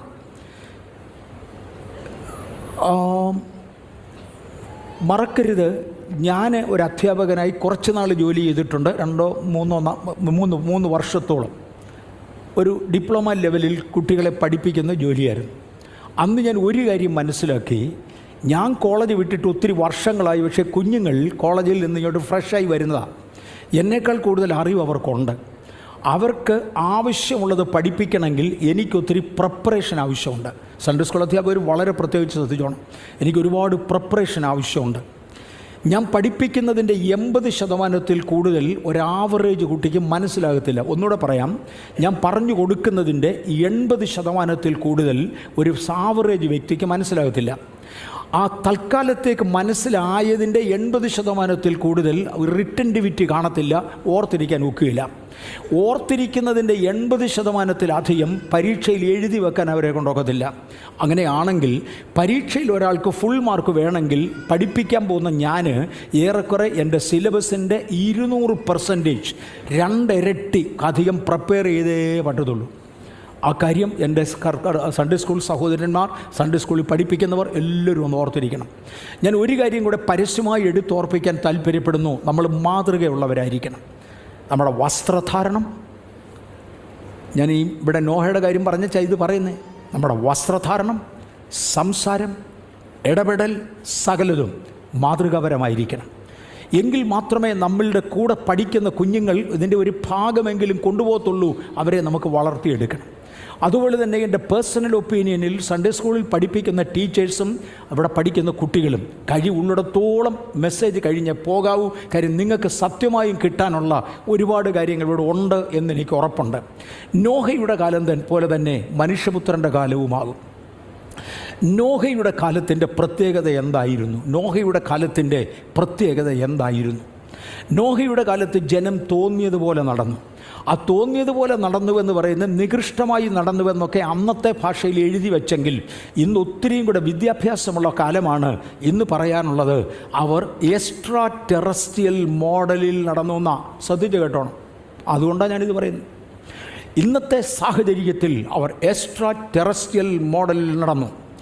വീണുപോയ പൈശാചികമായ ദൈവത്തിൻ്റെ ദൂതന്മാർക്ക് മനുഷ്യനോടുള്ള സംസർഗത്തിൽ തുടരുവാൻ താല്പര്യമുണ്ടായിരുന്നതിനാൽ, മനുഷ്യനോടുകൂടെ സഹവസിക്കുവാനും കഴിയുമെങ്കിൽ മനുഷ്യ പെൺകുട്ടികളെ ഭാര്യമാരാക്കുവാനും അവർ താല്പര്യപ്പെട്ടിരുന്നതിനാൽ, ദൈവത്തിൻ്റെ സാദൃശ്യത്തിൽ നിന്നും സ്വരൂപത്തിൽ നിന്നും മനുഷ്യനെ മാറ്റി പൈശാചികമായ സാദൃശ്യത്തിലും സ്വരൂപത്തിലും അവരെ നടത്തുവാൻ, ഇറ്റ്സ് കോൾഡ് എക്സ്ട്രാ ടെറസ്ട്രിയൽ, ആ മാനദണ്ഡത്തിൽ അവരെ നടത്തുവാൻ സാത്താൻ താല്പര്യപ്പെട്ടു. അതിനകത്തു നിന്ന് രക്ഷപ്പെട്ടവർ ഒറ്റ കുടുംബമേ ഉള്ളതായിരുന്നു നോഹ. നോഹയുടെ കുടുംബത്തെക്കുറിച്ച് അവൻ നീതിമാനായിരുന്നുവെന്നൊരു പദം കാണാം. ഞാൻ ആ പദം ഇവിടെ എടുത്തെഴുതിയിട്ടുണ്ട്. തമിയം എന്ന എബ്രായ വാക്കാണ് അതിനുപയോഗിച്ചിരിക്കുന്നത്. തമിയം എന്ന എബ്രായ വാക്കിൻ്റെ സാക്ഷാൽ അകത്തിൻ്റെ അകത്തെ religious meaning keeping A originality എന്നാണ്. ദൈവമുണ്ടാക്കിയ സ്വഭാവത്തിൽ, ദൈവമുണ്ടാക്കിയ സാദൃശ്യത്തിൽ, ദൈവമുണ്ടാക്കിയ സ്വരൂപത്തിൽ, ദൈവത്തിന് ഇഷ്ടമുള്ള വസ്ത്രധാരണ രൂപത്തിൽ ഒക്കെ നടന്നവനായിരുന്നു നോഹയും തൻ്റെ കുടുംബവും. നോഹയുടെ കാലം പോലെ തന്നെ മനുഷ്യപുത്രൻ്റെ നാളിലും ആകും ദൈവം തന്നതിൽ വിട്ട് എക്സ്ട്രാ ടെറസ്ട്രിയൽ രൂപത്തിലേക്ക് ആളുകൾ മാറുന്ന ഒരു കാലം വരും. അതെപ്പോഴേലും ഞാൻ ഇനിയും തൊട്ടോളാം. വിശദമായിട്ട് പണ്ടിവിടെ എടുത്തതാണ്, ഇന്നതെടുക്കാൻ ഞാൻ ആഗ്രഹിക്കുന്നില്ല. എനിക്കും അറിവുണ്ടെന്ന് പറയുന്ന ഒരുപാട് പേര് നമ്മുടെ കൂട്ടത്തിലുണ്ടെങ്കിലും അറിവുള്ളവർ ഭൂമിയിലുണ്ടല്ലോ. അതുകൊണ്ട് ഞാൻ ദൈവത്തെ സ്തുതിക്കുന്നു. മനുഷ്യന് കിട്ടാവുന്ന അറിവ് അതിലധികമില്ല. പിന്നെ അങ്ങോട്ട് നമുക്ക് പോകാം. ഏതായാലും നോഹയുടെ കാലം പോലെ തന്നെ നോഹയുടെ കാലത്തിൻ്റെ പ്രത്യേകത, അന്ന് ജനം ദൈവത്തിൻ്റെ മര്യാദ വിട്ട് വീണുപോയ ദൂതന്മാർ, നക്ഷത്രങ്ങളിൽ വസിക്കുന്ന വീണുപോയ ദൂതന്മാർ കാണിച്ചു കൊടുത്ത മാതൃകയിലൊക്കെയും തന്നെ നടക്കുവാൻ താല്പര്യപ്പെടുകയും ആകയാൽ ദൈവം അവരെ ജലപ്രളയത്തിൽ നശിപ്പിക്കുകയും ചെയ്തു. ആ നാളും നാഴികയും സംബന്ധിച്ച് അറിവില്ലാത്തവരായിരിക്കരുത്. നാം ഇരുട്ടിലുള്ളവരല്ല. നമ്മൾ ആദ്യം വായിച്ച ഭാഗം അതാണ്. നമ്മൾ ഇരുട്ടിലുള്ളവരല്ല, നമ്മൾ വെളിച്ചത്തിലുള്ളവരാകയാൽ അത് കള്ളനെപ്പോലെ നമ്മെ പിടിക്കാതെ ഇരിക്കേണ്ടതിന് ജീവിതത്തിൻ്റെ എല്ലാ നടപ്പും ദൈവിക വിശുദ്ധിയിലായിരിക്കട്ടെ എന്ന് ഞാൻ ഓർപ്പിക്കുന്നു. സൺഡേ സ്കൂൾ അധ്യാപകർ, ഇവിടെ നിൽക്കുന്ന സീനിയർ പാസ്റ്റർ, എൻ്റെ കൂടെ ശുശ്രൂഷിക്കുന്ന സഹസഹോദരന്മാർ, ഇതിനകത്തിരിക്കുന്ന ഓരോ പ്രായമുള്ള ദൈവമക്കളും, പ്രത്യേകിച്ച് സൺഡേ സ്കൂൾ അധ്യാപകർ, നമ്മുടെ ജീവിതത്തെയും സ്വഭാവത്തെയും ആരും മോശമാണെന്നല്ല പറഞ്ഞാൽ, മോശമാണെന്നെങ്കിൽ നമ്മൾ എടുക്കത്തില്ല. അത് തെളിയിച്ചതിനായി സ്തോത്രം. അതിൻ്റെ മുകളിലേക്ക് തെളിയിപ്പാൻ കടപ്പെട്ടവരാണ്. അടുത്തൊരു തലമുറയുടെ ഉത്തരവാദിത്വം നമ്മുടെ മേലാണ് എന്ന് ദയവായി മറക്കരുത്. നോഹയുടെ കാലം പോലെ തന്നെ ഉണ്ടാകും. പക്ഷെ നാം ദൈവത്തോടുകൂടെ നടക്കുവാൻ, നോഹയെ പോലെ ആകുവാൻ കർത്താവ് നമുക്ക് ഇടയാക്കട്ടെ. നോഹയുടെ കാലം പോലെ തന്നെ മത്തായിയുടെ സുവിശേഷം 24:37-39, നോഹയുടെ കാലം പോലെ തന്നെ മനുഷ്യപുത്രൻ്റെ കാലവുമാകും. ജലപ്രളയത്തിന് മുമ്പ് ഉള്ള കാലത്ത് നോഹ പെട്ടകത്തിൽ കയറിയ നാൾ വരെ അവർ തിന്നും കുടിച്ചും വിവാഹത്തിന് കൊടുത്തും വിവാഹത്തിന് എടുത്തും പോന്നു. ജലപ്രളയം വന്ന് എല്ലാവരെയും നീക്കിക്കളയുവോളം അവരറിഞ്ഞതുമില്ല. മനുഷ്യപുത്രൻ്റെ വരവും അങ്ങനെ തന്നെയാകും. ഈ ഭാഗം ഞാനിവിടെ വളരെ വിശദമായി എടുത്തിട്ടുണ്ട്. നോഹയുടെ കാലത്ത് നടന്നതായ ചില പ്രത്യേകതകൾ. നോഹ ജലപ്രളയത്തെക്കുറിച്ച് പ്രസംഗിച്ചു. മറക്കരുത്, അന്നു വരെ ഭൂമിയിൽ മഴ ഉണ്ടായിട്ടില്ലാത്ത ഒരു സംഭവത്തെക്കുറിച്ച് പറഞ്ഞ് ജനത്തെ മനസ്സിലാക്കുകയാണ്. പക്ഷെ ദൈവത്തിൻ്റെ കൃപയാൽ ഒരുപാട് പേരത് അംഗീകരിക്കാനുള്ള കാരണം അവർ ചില ലക്ഷണങ്ങളും കണ്ടു കാണും. ഞാൻ ഇന്നു മുതൽ 85 മുതൽ ഇവിടെ പറയുന്നുണ്ട്. 1985 മുതൽ ഞാനിതിവിടെ പറയുന്നുണ്ട്. ചില ലക്ഷണങ്ങളും ജനം കണ്ടു കാണും. പണ്ടില്ല ഞാൻ മഴക്കാർ അവർ കണ്ടു. കാര്യം ലോക സൃഷ്ടി മുതൽ മഴക്കാർ ഉണ്ടായിട്ടില്ല. നോഹയുടെ കാലത്താണ് ആദ്യമേ മഴക്കാർ വരുന്നത്. പണ്ടില്ലാത്ത ചൂട് അവർ മനസ്സിലാക്കി. പ്രകൃതിയിൽ വരുന്ന വ്യത്യാസങ്ങൾ അവർ മനസ്സിലാക്കി. നമ്മളും മനസ്സിലാക്കിക്കൊണ്ടിരിക്കുകയല്ലയോ? പണ്ടില്ലാത്ത ജലപ്രളയങ്ങൾ, പണ്ടില്ലാത്ത ഭൂകമ്പങ്ങൾ, പണ്ടില്ലാത്ത പ്രകൃതിക്ഷോഭങ്ങൾ, പണ്ടില്ലാത്ത പ്രതികൂലങ്ങൾ, പണ്ടില്ലാത്ത പകർച്ചവ്യാധികൾ ഒക്കെ വരുന്നത് കാണുമ്പോൾ ഏതാണ്ട് തകരാറുണ്ടെന്ന് എനിക്കും നിങ്ങൾക്കും അറിയാം. നോഹയുടെ കാലത്തും ജനത്തിനറിയായിരുന്നു മഴ പെയ്യും. കാരണം പ്രകൃതിയിൽ വ്യത്യാസം കാണുന്നുണ്ട്. അന്ന് ഞാൻ ഉപയോഗിച്ചിരുന്ന അതേ ഉദാഹരണം വീണ്ടും ഉപയോഗിക്കാം. അന്ന് 2 പേർ ചേർന്ന് പറഞ്ഞെന്നിരിക്കട്ടെ, എടാ കൂവയും മഴ പെയ്യാൻ പോവാം. ഒന്ന് എൻ്റെ പേര് തന്നെ വെച്ചേക്കാൻ, വർഗീസ് എന്നിരിക്കട്ടെ. വേറൊന്നൊരു തോമസ് ഞാൻ പറഞ്ഞോട്ടെ. നമ്മുടെ തോമസന്മാരാരും അല്ല, വേറെ മറ്റേ തോമസാണ്. ഓക്കെ, ഒരു വർഗീസും ഒരു തോമസും വന്നിരിക്കട്ടെ. ഞങ്ങൾ 2 പേരും കൂടി അടുത്ത് വന്ന് മലയാളി പേര് ഞാൻ പറഞ്ഞതാണ്. ഞാൻ തോമസിനോട് പറഞ്ഞു, തോമസേ, സംഗതി ഇതെല്ലാം പറഞ്ഞാലും മഴ പെയ്യാൻ സാധ്യതയുണ്ട്, മര്യാദയ്ക്ക് പെട്ടകത്തിൽ കയറുകയായിരിക്കുന്നതൊക്കെ നല്ലത്. അപ്പോൾ തോമസ് എന്നോട് തിരിച്ചു പറയും, വർഗീസേ, നീ പറഞ്ഞത് കറക്റ്റാണ്, പെട്ടകത്തിൽ കയറിയേ പറ്റൂ. എടാ, അതുകൊണ്ട് എപ്പോഴാടാ? ഞാൻ തന്നെ തിരിച്ച് തോമസിനോട് പറഞ്ഞു, തോമസേ, പക്ഷേ ഇമ്മീഡിയറ്റ്ലി പറ്റുകയില്ല കേട്ടോ. കാര്യം ഞാൻ ഒരു കുറച്ച് വസ്തു വാങ്ങിക്കാൻ വേണ്ടി ഒരു അഡ്വാൻസ് കൊടുത്തിട്ടുണ്ട്, അത് വാങ്ങിക്കാതെ കയറിയാൽ ശരിയാകത്തില്ല. അപ്പം നീ വസ്തു വാങ്ങിച്ചേച്ച് കയറുന്നതിന് മുമ്പ് എന്നോട് പറയണേ, നമുക്ക് ഒരുമിച്ച് കയറാമെന്ന് തോമസും പറഞ്ഞു. അങ്ങനെ ആട്ടെന്ന് ഞാനും പറഞ്ഞു. എൻ്റെ വസ്തു വാങ്ങിച്ച് കഴിഞ്ഞ് ഞാൻ തോമസിൻ്റെ അടുത്ത് എന്ന് പറഞ്ഞു, തോമസേ, ഞാൻ എൻ്റെ വസ്തു വാങ്ങിച്ചു കഴിഞ്ഞ് കേട്ടോ, അതുകൊണ്ട് നമുക്ക് കയറാൻ പെട്ടകത്തിൽ. പുള്ളി പറഞ്ഞു, വർഗീസേ, ഇപ്പം എൻ്റെ മോടെ കല്യാണം പറഞ്ഞുകൊണ്ടിരിക്കുക. അപ്പോൾ കല്യാണം കഴിഞ്ഞിട്ട് സ്നാനപ്പെടാമെന്ന് പറയുന്ന ഒരുപാട് പേരില്ലേ? എൻ്റെ മോടെ കല്യാണം ആലോചിച്ചുകൊണ്ടിരിക്കുകയാണ്, അതുകൊണ്ട് കല്യാണം നടക്കാതെ എനിക്ക് കയറാൻ പറ്റത്തില്ല. വെയിറ്റ്, ഞാനിവിടെ പറഞ്ഞിട്ടേ കയറാവൂ, നമുക്ക് ഒന്നിച്ച് കയറണം, കല്യാണം കഴിഞ്ഞാൽ ഉടനെ ഞാൻ വരാം. ഈ പുള്ളിക്കാരൻ കല്യാണം കഴിഞ്ഞു തിരിച്ചു വന്നു കഴിഞ്ഞപ്പോഴാണ് ഞാൻ പറഞ്ഞത്, എനിക്കൊരു കല്യാണം നടത്താനുണ്ട്, അത് കഴിയാതെ പോകാൻ ഒക്കുകയില്ല. ചുരുക്കി പറഞ്ഞാൽ, വിറ്റും നട്ടും തിന്നും കുടിച്ചും വിവാഹത്തിന് കൊടുത്തും വിവാഹത്തിന് എടുത്തും, അത് യേശുവിൻ്റെ ലാംഗ്വേജാണ്. വ്യത്യസ്ത താൽക്കാലിക കാരണങ്ങൾ പറഞ്ഞുകൊണ്ട് പെട്ടകത്തിൽ കയറുവാൻ കഴിയാതെ പോയി. കാലങ്ങളും സമയങ്ങളും ഗ്രഹിക്കാഞ്ഞതിനാൽ പെട്ടകത്തിൻ്റെ വാതിൽ അടച്ചിട്ടാണ് പലതിനും ബുദ്ധി വന്നത്. പിന്നെ അവർക്ക് പെട്ടകത്തിൽ കയറാൻ കഴിഞ്ഞില്ല. ആത്മാവിൻ്റെ അന്തരീക്ഷം മാറുന്നുവെന്നറിഞ്ഞുകൊണ്ട് ഈ ദിവസങ്ങളിൽ വേണ്ട ചേഞ്ച് ഏറ്റെടുക്കുന്നവർക്കായി ഞാൻ കർത്താവിനെ സ്തുതിക്കുന്നു. നോഹയുടെ കാലം പോലെ തന്നെ നമ്മുടെ കാലത്തും ആകും. അടുത്തത് ലോത്തിൻ്റെ കാലത്തെക്കുറിച്ച് യേശു എടുത്തു പറഞ്ഞു. ലോത്തിൻ്റെ കാലത്ത് സംഭവിച്ചതുപോലെയും തന്നെ ലൂക്കോസ് 17:28 മുതൽ 30 വരെയുള്ള വാക്യങ്ങളിലാണത്. അവർ തിന്നും കുടിച്ചും വിറ്റും നട്ടും പണിതും പോന്നു. എന്നാൽ ലോത്ത് സോദോം വിട്ട നാളിൽ ആകാശത്തുനിന്ന് തീയും ഗന്ധകവും പെയ്ത് എല്ലാവരെയും മുടിച്ചു കളഞ്ഞു. മനുഷ്യപുത്രൻ വെളിപ്പെടുന്ന നാളിൽ ഔവണ്ണം തന്നെയാകും. വിറ്റും നട്ടും തിന്നും കുടിച്ചും. ഇവിടെ ഒരു പ്രസ്താവന കൂടെ പറഞ്ഞു, പണിതും കൊണ്ടിരുന്നു. ഇവിടെ കുറച്ചുകൂടെ നവീകരിക്കപ്പെട്ട സോദോമിൻ്റെ സാഹചര്യമായതുകൊണ്ട്, പട്ടണ അന്തരീക്ഷമായതുകൊണ്ട് പണിയുക എന്ന പദം കൂടെ യേശു പറഞ്ഞു. വീടുകൾ പണിയിപ്പിക്കുന്നവർക്കായി സ്തോത്രം. ചർച്ച് പണിതപ്പെടാൻ എനിക്ക് താല്പര്യമുണ്ട്, നമുക്കിതെല്ലാം ചെയ്തേ പറ്റൂ, ഇത് ഒഴിവാക്കാനല്ല. പക്ഷേ അതിൻ്റെ അർത്ഥം സമയത്തെ മനസ്സിലാക്കാതെ പോകരുത്. സമയത്ത് നമ്മൾ ഒരുങ്ങിയിരുന്നേ മതിയാകൂ. ഞാൻ ഇതിനകത്തുനിന്ന് കോമണായ ചില കാര്യം എടുക്കട്ടെ. ലോത്തിൻ്റെയും നോഹയുടെയും കാലം ഞാൻ ഒരുപോലെ ഒന്ന് എടുക്കാൻ ആഗ്രഹിക്കുന്നു. ഒന്ന്, ജനം വഷളായി. സർവ രതികളിലും, അഥവാ ഹോമോസെക്ഷുവാലിറ്റിയിൽ വരെ ലൈംഗിക പാപങ്ങളിലും അവരധപ്പതിച്ചു. ഞാൻ കൂടുതൽ വിശദീകരിക്കുന്നില്ല. 2025 അങ്ങനെ ആണോ എന്ന് നിങ്ങളൊന്ന് ആലോചിച്ചാൽ മതി. പഴയതിനേക്കാൾ എത്രയോ അധികം ലൈംഗിക പാപങ്ങളിൽ അവരകപ്പെട്ടു. ഞാൻ പറഞ്ഞത് ബഥേലിനകത്ത് വന്നിരിക്കുന്ന ആത്മീയരെക്കുറിച്ചല്ല, നമ്മൾ വളർത്തിക്കൊണ്ടുവരുന്ന കുറേ ദൈവമക്കളെക്കുറിച്ചല്ല. ഞാൻ പറയുന്നത് പൊതുലോകത്തെക്കുറിച്ചാണ്. അധപ്പതിക്കാവുന്നതിൻ്റെ പരമാവധി അധപ്പതിച്ചു. ലൈംഗിക പാപങ്ങളിലും അധപ്പതിച്ചു. ദൈവത്തെ മറന്നു. ജഡീക ഉല്ലാസങ്ങളിൽ സമയം ചെലവഴിച്ചു. കേട്ട സന്ദേശത്തിന് ഒത്തവണ്ണം അവർ പ്രതികരിച്ചില്ല. വേറൊരു ഭാഷയിൽ സമയത്തെ തിരിച്ചറിഞ്ഞതുമില്ല. കാലത്തെ തിരിച്ചറിയുക എന്നതാണ് സെപ്റ്റംബറിൽ നമ്മുടെ മേലുള്ള പ്രത്യേകമായ വിളി. അത് മറക്കരുത്. നോഹയുടെ കാലത്തും ലോത്തിൻ്റെ കാലത്തും ഈ 2 കാലഘട്ടങ്ങളിലും അവർക്ക് ലഭിച്ചതായ സമയത്തെ അവർ ഉപയോഗിച്ചില്ല, തിരിച്ചറിഞ്ഞില്ല. അത് നമുക്ക് വരരുത്. ഈ 2 കാലഘട്ടങ്ങളിലും നടന്നതുപോലെ തന്നെ യേശുവിൻ്റെ മടങ്ങിവരവിലും ആയിരിക്കുമെന്ന് പറഞ്ഞിരിക്കുന്നതിന് തെറ്റില്ല. അതുകൊണ്ട് നാം അതിന് തക്കവണ്ണം നമ്മളെ തന്നെ ദൈവസന്നിധിയിൽ ക്രമീകരിക്കുവാൻ എൻ്റെ ഓൺലൈൻ വ്യൂവേഴ്സിനോട് ഉൾപ്പെടെ ലോകത്തിൻ്റെ വിവിധ ഭാഗങ്ങളിൽ നിന്ന്, വ്യത്യസ്ത ടൈം സോണുകളിൽ നിന്ന്, അങ്ങനെയാണല്ലോ ഈ ദിവസങ്ങളിൽ പറയുന്നത്, ശ്രദ്ധിക്കുന്ന എല്ലാവരും ദയവായി കേട്ടോണേ. ദയവായി നമ്മുടെ ജീവിതം ദൈവസന്നിധിയിൽ ക്രമീകരിക്കുവാൻ നമുക്കൊന്ന് തയ്യാറാകാം. ഇനിയും സഭ ഇവിടെ നിന്ന് പോയാൽ ആ കാര്യത്തെക്കുറിച്ച് ഒരു സൂചനയുണ്ട്.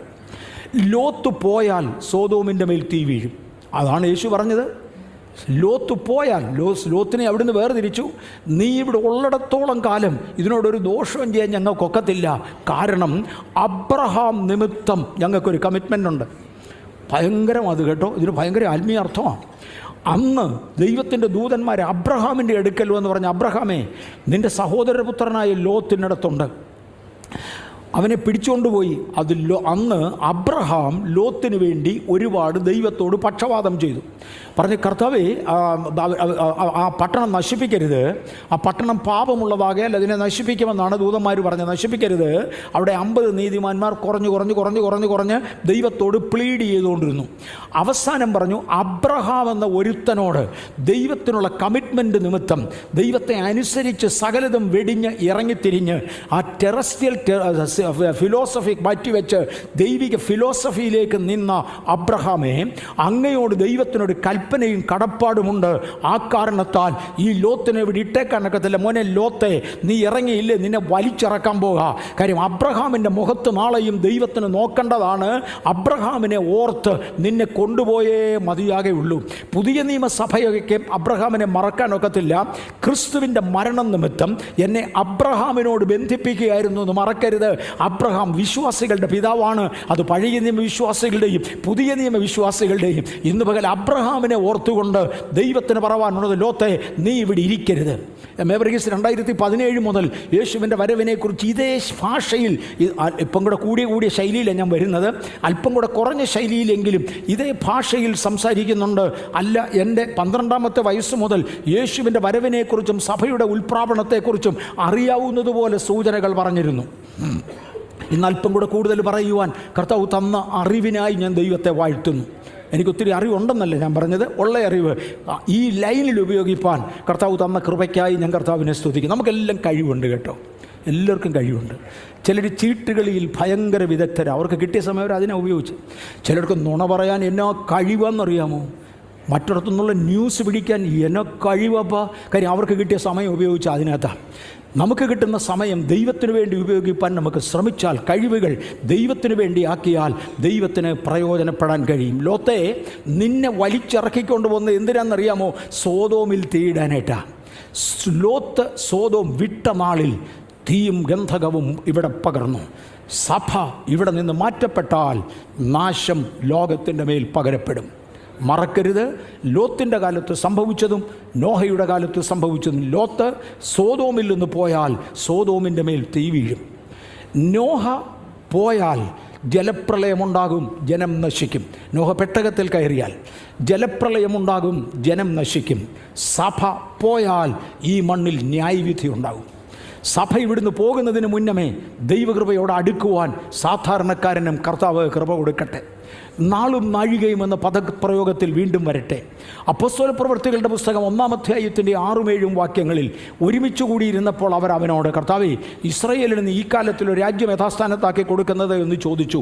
അവൻ അവരോട്, പിതാവ് തൻ്റെ സ്വന്തം അധികാരത്തിൽ വെച്ചിട്ടുള്ള കാലങ്ങളെയോ സമയങ്ങളെയോ അറിയുന്നത് നിങ്ങൾക്കുള്ളതല്ല. കാലവും സമയവും എന്ന പദം യേശു ഉപയോഗിക്കുന്നുണ്ട്. കാലവും സമയവും. ദിവസം നമുക്കറിഞ്ഞുകൂടാ, അത് ദൈവത്തിന് മാത്രമുള്ളതാണ്. തൻ്റെ സ്വന്തം അധികാരത്തിൽ വെച്ചിട്ടുള്ള കാലങ്ങളും സമയങ്ങളുമാണ് അതറിയുന്നത്, നിങ്ങളുടെ പണിയല്ല. നാളും നാഴികയും എന്ന പദം, നാളും നാഴികയും അറിയാത്ത ഉത്സവം ഒരൊറ്റ പെരുന്നാളേ ഉള്ളൂ. അത് മഹാകാഹളധ്വനിയുടെ പെരുന്നാളാണെന്ന് ഞാൻ പറഞ്ഞു.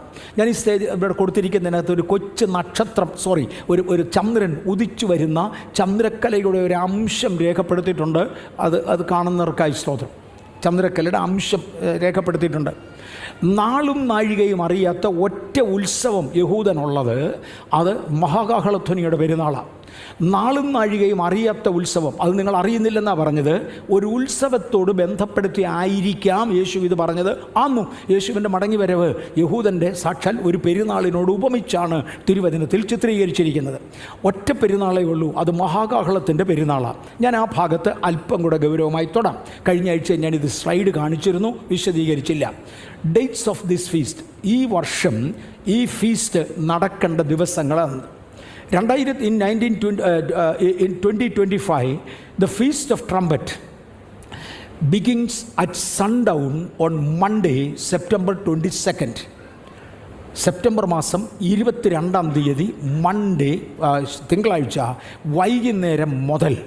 And it continuous through Wednesday, September 24th. September 24-ാം തീയതി വരെയുള്ള കാലഘട്ടത്തിന് ഇടയ്ക്ക് എപ്പോഴെങ്കിലും 2-3 ദിവസമായിട്ടിരിക്കുന്നത്, 2-3 ദിവസമാണ്. ഇതിനിടയ്ക്ക് എപ്പോഴാണ് ഈ ചന്ദ്രനെ കാണുന്നതെന്ന് അറിയണം. ചന്ദ്രനെ കാണുന്നതിൽ പല അപാകതകളുണ്ട്. ഒരു ദിവസം വളരെ ക്ലൗഡി ആണെങ്കിൽ അന്ന് ചന്ദ്രനെ കാണത്തില്ല. നിയമിക്കപ്പെട്ട 2 പേർ ചന്ദ്രനെ കാണുന്നില്ലെങ്കിൽ ഉത്സവം നടക്കത്തുമില്ല. ഞാൻ ഒന്നുകൂടെ പറയാം, ഉദിക്കുന്നതല്ല ഇതിൻ്റെ പ്രധാന വിഷയം. ഉദിക്കുന്നത് മാത്രമല്ല, ഉദിക്കുന്നത് ഏറ്റവും പ്രധാനമാണ്, ചന്ദ്രനെ കാണുന്നതാണ്. മഹാപുരോഹിതനും സഭ നിയമിച്ച 2ാമതൊരു ദൃക്സാക്ഷിയും, നല്ല കണ്ണിന് കാഴ്ചയുള്ള ഈ 2 പേർ സദാസമയം വൈകുന്നത് നോക്കിക്കൊണ്ടിരിക്കും. എപ്പോഴിത് ഉദിക്കുന്നതായി അവർ കണ്ടോ അന്നേരത്താണ് ഈ പെരുന്നാൾ അനൗൺസ് ചെയ്യുന്നത്. അതുവരെ ഈ പെരുന്നാൾ അനൗൺസ് ചെയ്യത്തില്ല. അതിൻ്റെ പിറ്റേ ദിവസം യഹൂദൻ്റെ പുതുവർഷ ആരംഭ ദിവസവുമായിരിക്കും. It is the first day of the Jewish month of തെർസി and it marks the beginning of the Jewish new year. ഇതിൻ്റെ പിറ്റേ ദിവസമായിരിക്കും അവരുടെ പുതുവർഷം. ഇനി നമുക്ക് നമ്മുടെ ചരിത്രത്തിലോട്ട് വരാം. നാളും നാഴികയും അറിയാത്ത ഒറ്റ പെരുന്നാൾ ഈ പെരുന്നാളാണ്. അങ്ങനെ മാത്രവുമല്ല, മഹാകാഹളധ്വനിയുടെ പെരുന്നാൾ യേശുവിൻ്റെ മടങ്ങിവരവുമായി ബന്ധമുള്ള ഒരു പഴയ നിയമ ഉദാഹരണമാണ്. അതിന് ഒന്നുകൂടെ പറയും. അത് രണ്ടും കൂടെ ചേർന്ന് വരുമ്പോൾ ഈ പെരുന്നാൾ അനൗൺസ് ചെയ്യപ്പെടും. അനൗൺസ് ചെയ്യപ്പെട്ടാൽ വേഗത്തിൽ ഈ പെരുന്നാൾ നടക്കും. പിറ്റേ ദിവസം പുതുവർഷവുമാണ്. സഭ എടുക്കപ്പെട്ടാൽ നമ്മുടെ ഈ കാലക്കണക്ക് കഴിഞ്ഞു.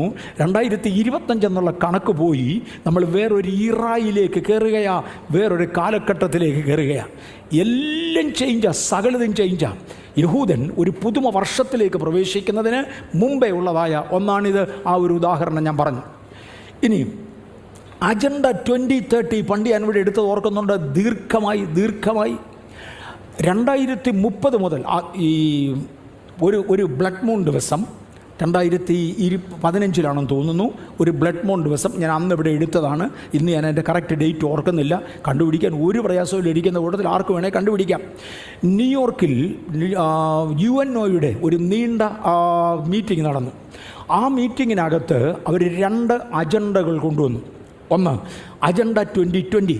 2020 ഏക ലോക ഭരണ ഗവൺമെൻറ് ഉണ്ടാകണം. 2020 ഏക ലോക ഭരണ ഗവൺമെൻറ് ഉണ്ടാകണം. അതോടുകൂടെ മനുഷ്യൻ്റെ ശരീരത്തിൽ ഇഞ്ചക്റ്റ് ചെയ്യേണ്ട 666 എന്ന് ഞാൻ കരുതുന്ന, പൊതുവെ കരുതപ്പെടുന്ന ചിപ്പ് ഉണ്ടാക്കുകയും അതിൻ്റെ പേറ്റൻറ്റ് നമ്പർ എടുക്കുകയും ചെയ്തു. പേറ്റൻറ്റ് നമ്പറൊക്കെ ഇപ്പോഴും എൻ്റെ കയ്യിലുണ്ട്. തപ്പിയെടുക്കാവുന്നതേ ഉള്ളൂ. അന്ന് ഞാനിത് കംപ്ലീറ്റ്ലി പ്രിപ്പയർ ചെയ്തതാണ്. ഇപ്പോഴും എൻ്റെ കയ്യിലുണ്ട്. ഇൻ്റർനെറ്റിൽ കാണുമല്ലോ, അവിടുന്ന് തപ്പിയെടുക്കേണ്ടവർക്ക് അവിടുന്ന് എടുക്കാം. പേറ്റൻറ്റ് നമ്പറുകൾ 5-6 ഉണ്ട്. 5-6 വ്യത്യസ്ത തരത്തിലുള്ള ചിപ്പുകൾ ഉണ്ടാക്കി. ഇത് എല്ലാവർക്കും കുത്തിക്കഴിയുമെന്നും 1 വേൾഡ് കറൻസി ഉണ്ടാക്കുമെന്നും 1 വേൾഡ് മിലിറ്ററി ഉണ്ടാക്കുമെന്നും എല്ലാം അവർ തീരുമാനിച്ചു. അവർ തന്നെ പറഞ്ഞു, കാര്യങ്ങൾ നമ്മൾ പറയുന്ന പോലെ അങ്ങോട്ട് പോയില്ലെങ്കിൽ 2ാമത് ഒരു അജണ്ട കൂടെ ഉണ്ടാക്കാം. 17 സസ്റ്റൈനബിൾ ലോസ് എന്നൊക്കെയാണ് അവരതിനെ പറഞ്ഞത്. ഈ 17 എണ്ണം 2030 നടക്കണം. അതിനെ അജണ്ട 2030 എന്ന് വിളിക്കും. ഈ അജണ്ട 2030 ആണെങ്കിൽ ഇനി അവിടം വരെ എത്താൻ നമുക്ക് 5 വർഷം കൂടെ ഉള്ളൂ. അന്ന് ഒരളവിൽ എതിർ ക്രിസ്തു ഭരിക്കണം എന്ന് ഒരു കാര്യം ഉറപ്പാണ്.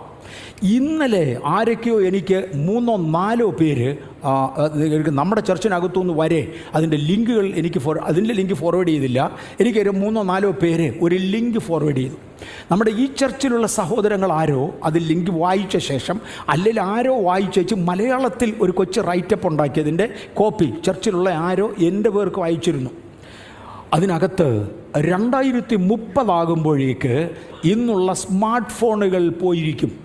അവർ പറയുന്നതാണ്, ഇന്നുള്ള ടെലിഫോണുകൾ പോയിരിക്കും. ശരീരത്ത് ഉപയോഗിക്കാവുന്ന ഒരു ഇലക്ട്രോണിക് ടാറ്റു ടെലിഫോണിന് പകരം കമ്മ്യൂണിക്കേറ്റ് ചെയ്യാൻ ഉപയോഗിച്ചിരിക്കും. കംപ്ലീറ്റ് കറൻസി എന്ന് പറഞ്ഞാൽ 666 എന്ന ആ ഫിഗർ കംപ്ലീറ്റ്ലി ഒരു ഇലക്ട്രോണിക് ടാറ്റു കൊണ്ട് 2030 ടേക്ക് ഓവർ ചെയ്തിരിക്കും. ഞാൻ ഇന്ന് അതിനെക്കുറിച്ചൊരു വിശദീകരണം തരുന്നില്ല. കാര്യം ഞാൻ ആ വെബ്സൈറ്റിൽ പോയി, ഞാൻ ആ സൈറ്റ് കണ്ടു, ഒരുപാട് ഡീറ്റെയിൽസ് കളക്ട് ചെയ്തു. പക്ഷേ കറക്റ്റ് എഴുതി വെക്കാൻ ഒക്കാഞ്ഞതുകൊണ്ട് ഇന്ന് ഞാൻ പറയുന്നില്ല. ലോകത്തിൽ പ്രയോജനപ്പെട്ട ശാസ്ത്രജ്ഞന്മാരിൽ 3 എണ്ണം. നമ്മുടെ മലയാളത്തിലൊക്കെ വന്ന് ശാസ്ത്രജ്ഞനാണ്, ലോകമില്ല, ചരിത്രമില്ല എന്നൊക്കെ പറയുന്നവരുണ്ട്. അതൊരു ബ്രാക്കറ്റിലിട്ട് തള്ള്. വിവരം അറിയാവുന്നവർ ഒരു 3 പേർ ഒരുമിച്ച് പറയുന്ന ഒരു സംഭവമുണ്ട്. ഒന്ന് മൈക്രോസോഫ്റ്റിൻ്റെ ഓണറാണ്, പഴയ ഓണറാണ്. വേറൊന്ന് എലോൺ മസ്കാണ്. മൂന്നാമതൊരു പേരും കൂടെ ഉണ്ടായിരുന്നു. ഇവർ 3 പേരാണ് ലോകത്തിൽ ശാസ്ത്രം കൈകാര്യം ചെയ്യുന്നതിൽ മുൻപന്തിയിൽ നിൽക്കുന്നവർ. ഇവർ 3 പേരും കൂടെയാണ് പറയുന്നത് 2030 ആകുമ്പോൾ സംഗതികൾ മാറിയിരിക്കും. ഇത് 2015 തന്നെ അജണ്ട 2030 എന്ന പേരിൽ UNO ഉണ്ടാക്കിയതും Bethel left and right diagonally also നമ്മളിവിടെ പഠിച്ചതുമാണ്. അതിനപ്പുറത്തോട്ട് ഇന്ന് പോകുന്നില്ല. ഈ 2025 ഇതിൻ്റെ ഭാഗമാണ് എന്ന് മറക്കരുത്. മാത്രവുമല്ല 2023 മുതൽ എക്സ്പെഡിഷൻ പീരീഡ് ആരംഭിക്കുവാൻ ആവശ്യപ്പെട്ടതും ലോകം ആവശ്യപ്പെട്ടതും ആ എക്സ്പെഡിഷൻ നടന്നുകൊണ്ടിരിക്കുന്നതുമാണ് എന്ന് മറക്കരുത്. ഈ സെപ്റ്റംബറിൻ്റെ 1ാമത്തെ പ്രത്യേകത ഇന്ന് രാത്രിയിൽ ബ്ലഡ് മൂണാണ്. സെപ്റ്റംബർ മാസം 7-ാം തീയതി ഇന്ന് രാത്രിയിൽ ബ്ലഡ് മൂണാണ്. Blood moon will be visible over Israel for about an hour. ഏറെക്കുറെ 1 മണിക്കൂറോളം ഇസ്രയേലിൻ്റെ മുകളിൽ ബ്ലഡ് മൂൺ കാണാം. ഈ പറയുന്ന സൈനുകൾ മുഴുവനും തന്നെ ഇസ്രയേലിന് കൊടുത്തതാണ്, നമുക്കുള്ളതല്ല. നമുക്കും കൂടെ ഭാഗവാക്കുകളാകാം, പഠിക്കാം എന്ന് മാത്രമേ ഉള്ളൂ. അത് ദൈവത്തിൻ്റെ സൂചകങ്ങളാണ്, ദൈവത്തിൻ്റെ ക്ലോക്കാണ് ഇസ്രയേൽ എന്ന് അനേക പ്രാവശ്യം ദൈവത്തിൻ്റെ ക്ലോക്കാണ് എന്ന് നമ്മൾ പല പ്രാവശ്യം പറഞ്ഞിട്ടുണ്ട്. അതുകൊണ്ട് ഞാൻ മുന്നോട്ടങ്ങ് പോകട്ടെ. Creation of moon. എന്തിനു വേണ്ടി ദൈവം ചന്ദ്രനെ സൃഷ്ടിച്ചു? She will indicate seasons. ചില കാലങ്ങളും സമയങ്ങളും അറിയുവാൻ. മനയൊന്ന് മറിച്ച്. ചില കാലങ്ങളും സമയങ്ങളും അറിയേണ്ടതിന് ദൈവം ചില സൈനുകൾ തന്നിട്ടുണ്ട്. ഉൽപ്പത്തി പുസ്തകം 1-ാം അധ്യായത്തിൻ്റെ 14-ാമത്തെ വാക്യത്തിൽ പകലും രാവും തമ്മിൽ വേർപിരിപ്പാൻ ആകാശവിധാനത്തിൽ വെളിച്ചങ്ങൾ ഉണ്ടാകട്ടെ, അവയുടെ അടയാളങ്ങളായും കാലം, ദിവസം, സംവത്സരം എന്നിവ തിരിച്ചറിയാനും ഇടയാക്കട്ടെ. കാലം എന്ന് മലയാളത്തിൽ കൊടുത്തിരിക്കുന്നത് സീസൺസ് എന്ന ഇംഗ്ലീഷ് വാക്കിൽ നിന്നാണ്. സീസൺസ് തിരിച്ചറിയുവാൻ സൂര്യനും ചന്ദ്രനും ഉപയുക്തമാകണം. അവ രാവും പകലും തമ്മിൽ വേർതിരിക്കുവാൻ വേണം. സമയം അറിയേണ്ടതിന് വേണം. പ്രത്യേകിച്ച് സീസൺ അറിയേണ്ടതിന് അതിനെ വേർതിരിച്ചേ മതിയാകെ ഉള്ളൂ. ഇതിനു വേണ്ടി ചന്ദ്രനെ സൃഷ്ടിച്ചു. യോവേൽ പ്രവചനം 2-ാം അധ്യായത്തിൻ്റെ 31-ാമത്തെ വാക്യത്തിൽ യഹോവയുടെ വലുതും ഭയങ്കരവുമായുള്ള ദിവസം വരും മുമ്പേ സൂര്യൻ ഇരുളായും ചന്ദ്രൻ രക്തമായും മാറിപ്പോകും. ബ്ലഡ് മൂണിനെക്കുറിച്ചും മറ്റുള്ള ചില പ്രധാന സൈനുകളെക്കുറിച്ചും കഴിഞ്ഞ പ്രാവശ്യങ്ങളിൽ തൊട്ടത് വിശദീകരിക്കാതെയും തൊടാഞ്ഞത് അല്പം കൂടെ വിശദീകരിച്ചും ചിലത് പറയുവാൻ കർത്താവിൻ്റെ കൃപയിൽ ശരണപ്പെടുന്നു. യഹോവയുടെ വലുതും ഭയങ്കരവുമായ നാൾ വരും മുമ്പേ സൂര്യൻ ഇരുളായും ചന്ദ്രൻ രക്തമായും മാറിപ്പോകും. സൂര്യൻ ഇരുളായി മാറുന്നതിനെക്കുറിച്ച് ഒരുപാട് ആശയങ്ങളുണ്ടെങ്കിലും ഇന്ന് ബഥേലിനോട് പറയത്തക്കവണ്ണം ഒന്നും എൻ്റെ ഇല്ല. അതുകൊണ്ട് അറിയാവുന്നവരാരെല്ലാം ഉണ്ട് പറഞ്ഞേക്കണേ. എനിക്ക് തോന്നി ആർക്കും ഇല്ല, എൻ്റെ ഇല്ല. എന്നാൽ ചന്ദ്രനെക്കുറിച്ച് അല്പം കൂടെ പറയാനുണ്ട്. യോവേൽ പ്രവചനം 2-ാം അധ്യായത്തിൻ്റെ 31-ാമത്തെ വാക്യത്തിൽ ഇത് പറയുന്നുണ്ട്. പത്രോസും ഇത് വിട്ടില്ല. അപ്പോസ്തല പ്രവൃത്തികളുടെ പുസ്തകം 2-ാം അധ്യായത്തിൻ്റെ 19-20 വാക്യങ്ങളിൽ പത്രോസ് അപ്പോസ്തലനും ഇത് എടുത്തു പറയുന്നുണ്ട്. ഞാൻ മീതെ ആകാശത്തിൽ അത്ഭുതങ്ങളും താഴെ ഭൂമിയിൽ അടയാളങ്ങളും കാണിക്കുകയും രക്തവും തീയും പുകയാവിയും തന്നെ. കർത്താവിൻ്റെ വലുതും പ്രസിദ്ധവുമായ നാൾ വരും മുമ്പേ സൂര്യൻ ഇരുളായും ചന്ദ്രൻ രക്തമായും മാറും. സൂര്യൻ ഇരുളായും ചന്ദ്രൻ രക്തമായും മാറും. ബ്ലഡ് മൂണിനെ അത് ചിത്രീകരിക്കുന്നു. അങ്ങനെ മാറും. മാത്രവുമല്ല, ഒരുപാട് അടയാളങ്ങൾ ഭൂമിയിൽ നടക്കും. രക്തവും തീയും പുകയാവിയും തന്നെ. രക്തവും തീയും ഇന്ന് ഭൂമിക്ക് പരിചയമുള്ള വസ്തുക്കളായി മാറി. ലക്ഷം ടൺ രക്തം ഇവിടെ ചൊരിയപ്പെട്ടു യുദ്ധങ്ങളിൽ നിന്നായി. കൊച്ചു കുഞ്ഞുങ്ങളെ മുതൽ പ്രായമുള്ളവരെ വരെ കൊന്നൊടുക്കുന്നത് ഒരു ഫാഷനായി മാറി. ക്രിസ്ത്യാനിയെ അറുത്തു കൊല്ലുന്നതും വേണ്ട. ഏതെല്ലാം ഇന്ത്യക്കാരോട് പ്രത്യേകിച്ച് പറയണ്ടല്ലോ എങ്ങനെയൊക്കെയാണ് ചെയ്യുന്നത്. മണിപ്പൂരുകാരോട് ചോദിര്, അവർ പറഞ്ഞു തരും. ഗുജറാത്തികൾ, ഒറീസക്കാരോട് ചോദിര്, അവർ പറഞ്ഞു തരും എങ്ങനെയാണ് ക്രിസ്ത്യാനിയുടെ രക്തം ചിന്തുന്നതെന്ന്. മാത്രവുമല്ല, ദൈവം ശിക്ഷയായി യുദ്ധങ്ങൾ നടത്തുമ്പോൾ, വലിയ ജലപ്രളയങ്ങൾ മുതൽ പലതും ദൈവം നടത്തുമ്പോൾ, പ്രകൃതിയോടാണ് ദൈവം സാധാരണ തനിക്ക് വേണ്ടി യുദ്ധം ചെയ്യാൻ ആവശ്യപ്പെടുന്നത്. ചൊരിയപ്പെട്ട രക്തം നമുക്കറിയാവുന്നതാണ്. രക്തവും തീയും പുകയാവിയും തന്നെ. എന്നാൽ കർത്താവിൻ്റെ വലുതും പ്രസിദ്ധവുമായ നാൾ വരുന്നതിന് മുന്നമേ ഇതെല്ലാം ഈ ഭൂമിയിൽ നടക്കുന്നതാണെങ്കിലും വലുതും പ്രസിദ്ധവുമായ ആ നാൾ മടങ്ങിവരവ് വരുന്നതിന് മുന്നമേ ചന്ദ്രൻ രക്തമയമായി മാറും എന്നൊരാശയം ഇവിടെ കാണാം. Blood moon should be visible over India from 10 PM on Sunday to 1:25 AM on September 8.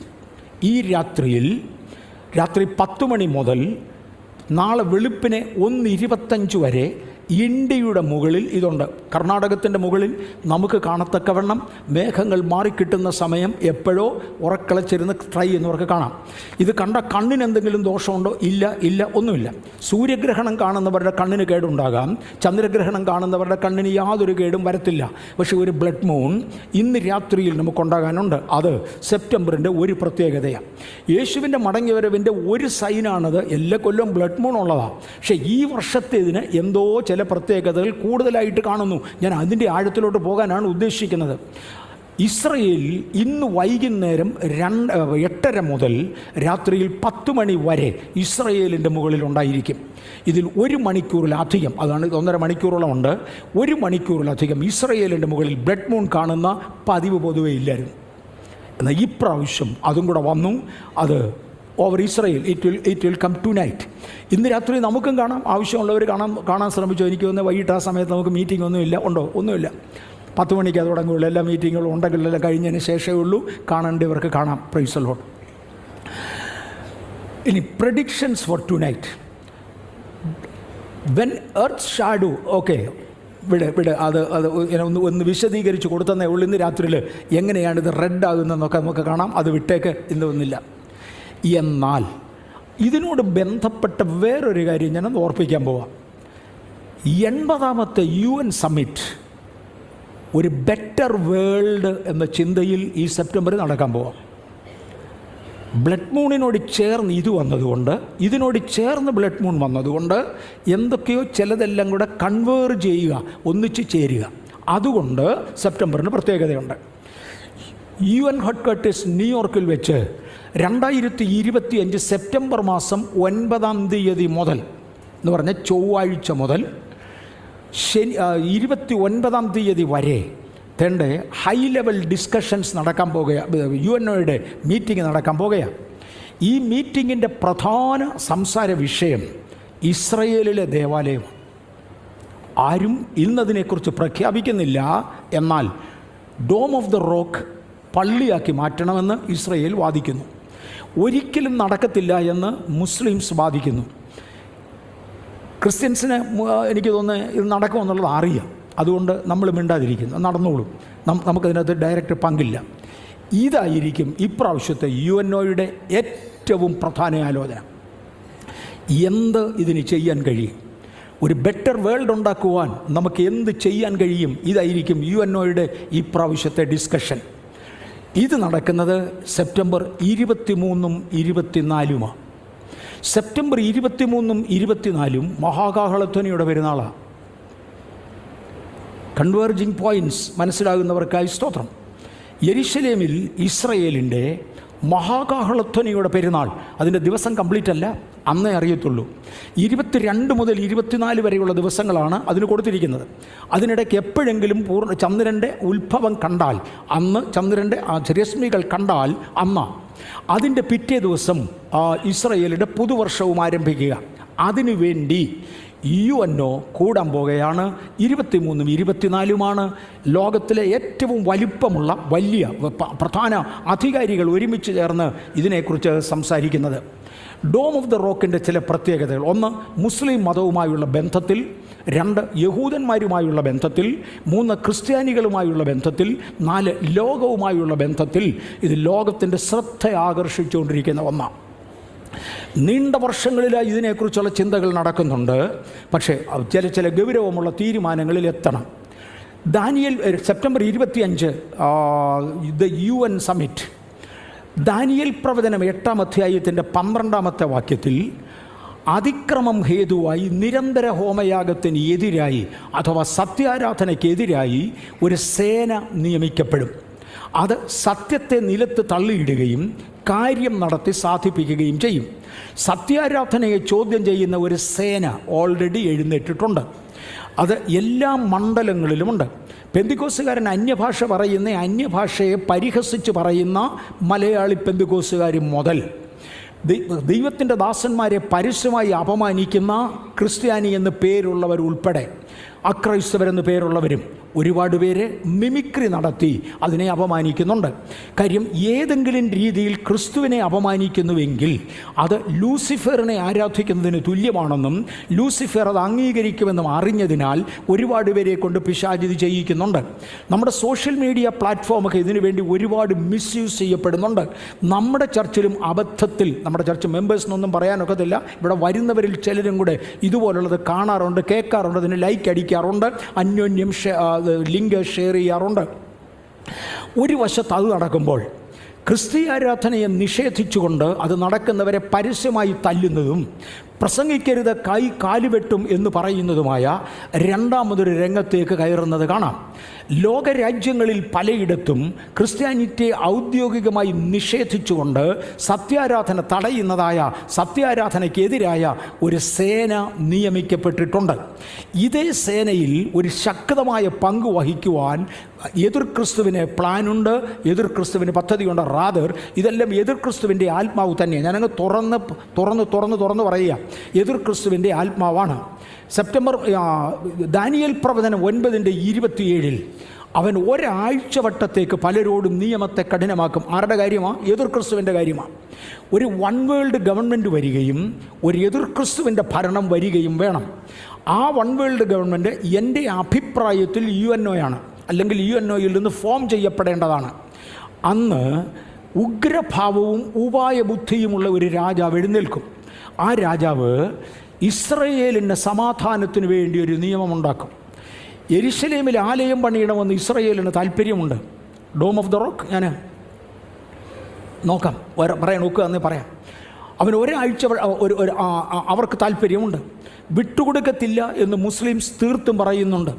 ഇവിടെ ഒരു ആലയം പണിയാൻ ഒരുങ്ങുന്നുവെങ്കിൽ അതിഭയങ്കര പ്രശ്നമുണ്ടാകുകയും ലോകം ഇന്ന് വരെ കണ്ടിട്ടില്ലാത്തതായ ആയുധങ്ങൾ ഉപയോഗിച്ചുകൊണ്ടുള്ള മഹായുദ്ധം ഉണ്ടാകുകയും ചെയ്യും എന്നതിനാൽ ഇതിന് ഒരു പോസിറ്റീവ് സൊല്യൂഷൻ ഉണ്ടാക്കുവാൻ UN ആഗ്രഹിക്കുന്നു. ഇപ്രാവശ്യത്തെ സഭയുടെ പ്രധാന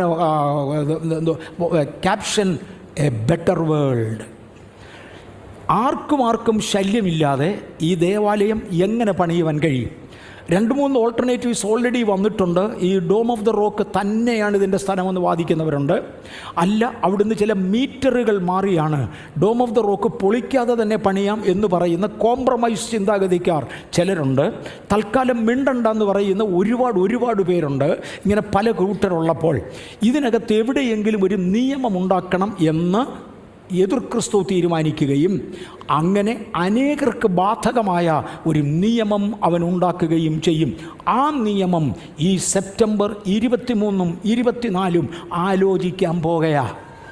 എനിക്ക് കിട്ടുന്നുണ്ടെന്ന് തോന്നുന്നു ഞാൻ ഈ പറഞ്ഞു വരുന്നതിൻ്റെ ഗൗരവം. അവൻ ഒരാഴ്ച വട്ടത്തേക്ക് പലരോടും നിയമത്തെ കഠിനമാക്കും എന്ന് പറഞ്ഞാൽ ഒരു 7 വർഷത്തേക്ക് ഈ പുതിയ നിയമത്തിൻ്റെ കീഴിൽ പോകണം എന്നവർ പറയും. ആഴ്ചവട്ടത്തിൻ്റെ മധ്യേ അവൻ ഹനനയാഗവും ഭോജനയാഗവും നിർത്തലാക്കി കളയും, സകലവിധ ആരാധനയും നിർത്തിക്കളയാം എന്നതിൻ്റെ പകുതിയാകുമ്പോൾ അവൻ പറയും, ജെറുസലേമിലെ ആലയത്തിലും ആരാധനയിലും ഒരു തീരുമാനമുണ്ടാക്കുവാൻ, ഒരു സന്ധി നിയമമുണ്ടാക്കുവാൻ എന്ന ഭാവേനയാണ് സെപ്റ്റംബറിൽ 23-24 ആളുകൾ ഒരുമിച്ച് കൂടുന്നത്, UNO ഒരുമിച്ച് കൂടുന്നത്. UN സബ്മിറ്റിൻ്റെ ഒരു പിക്ചർ തന്നു എന്ന് മാത്രമേ ഉള്ളൂ അവരത് പോസിറ്റീവ്ലി ചിന്തിക്കുന്നത്. ഒരു കോപ്പറേറ്റ് ചെയ്തുകൊണ്ട് പോകുക, ഒരു ബെറ്റർ വേൾഡ് ഉണ്ടാക്കുക എന്ന ചിന്തയിൽ ദാനിയേൽ 9:27 മുതൽ അതിൻ്റെ രഹസ്യങ്ങൾ കാണാം. ദാനിയേൽ 8:23-24 വാക്യങ്ങളിൽ എന്നാൽ അവരുടെ രാജ്യത്വത്തിൻ്റെ അന്ത്യകാലത്ത് അതിക്രമക്കാരുടെ അതിക്രമം തികയുമ്പോൾ ഉഗ്രഭാവവും ഉപായബുദ്ധിയുമുള്ള ഒരു രാജാവ് എഴുന്നേൽക്കും. അവൻ്റെ അധികാരം വലുതായിരിക്കും, സ്വന്തം ശക്തിയാൽ അല്ലതാനും. ഈ രാജാവിൻ്റെ സ്വന്തം ശക്തി കൊണ്ടല്ല, പകരം സ്വർഗത്തിൽ നിന്ന് തീ നിറമുള്ളതും 7 തലയും 10 കൊമ്പും ഉള്ളതുമായ ഒരു സർപ്പം എഴുന്നേൽക്കും. ആ സർപ്പത്തിൻ്റെ ശക്തി കൊണ്ടാണ് ഇവിടെ ഈ ഭരണം നടക്കുന്നത്. ഇത് ഞാൻ ഒരിക്കൽ നന്നായി വിശദീകരിച്ചതാണ്.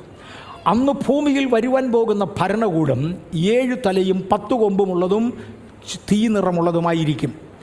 ഇതുപോലെ തന്നെ സ്വർഗത്തിൽ നിന്ന് വെളിപ്പെടുന്ന 10 കൊമ്പ് സ്വർഗത്തിൽ കാണുന്നില്ല.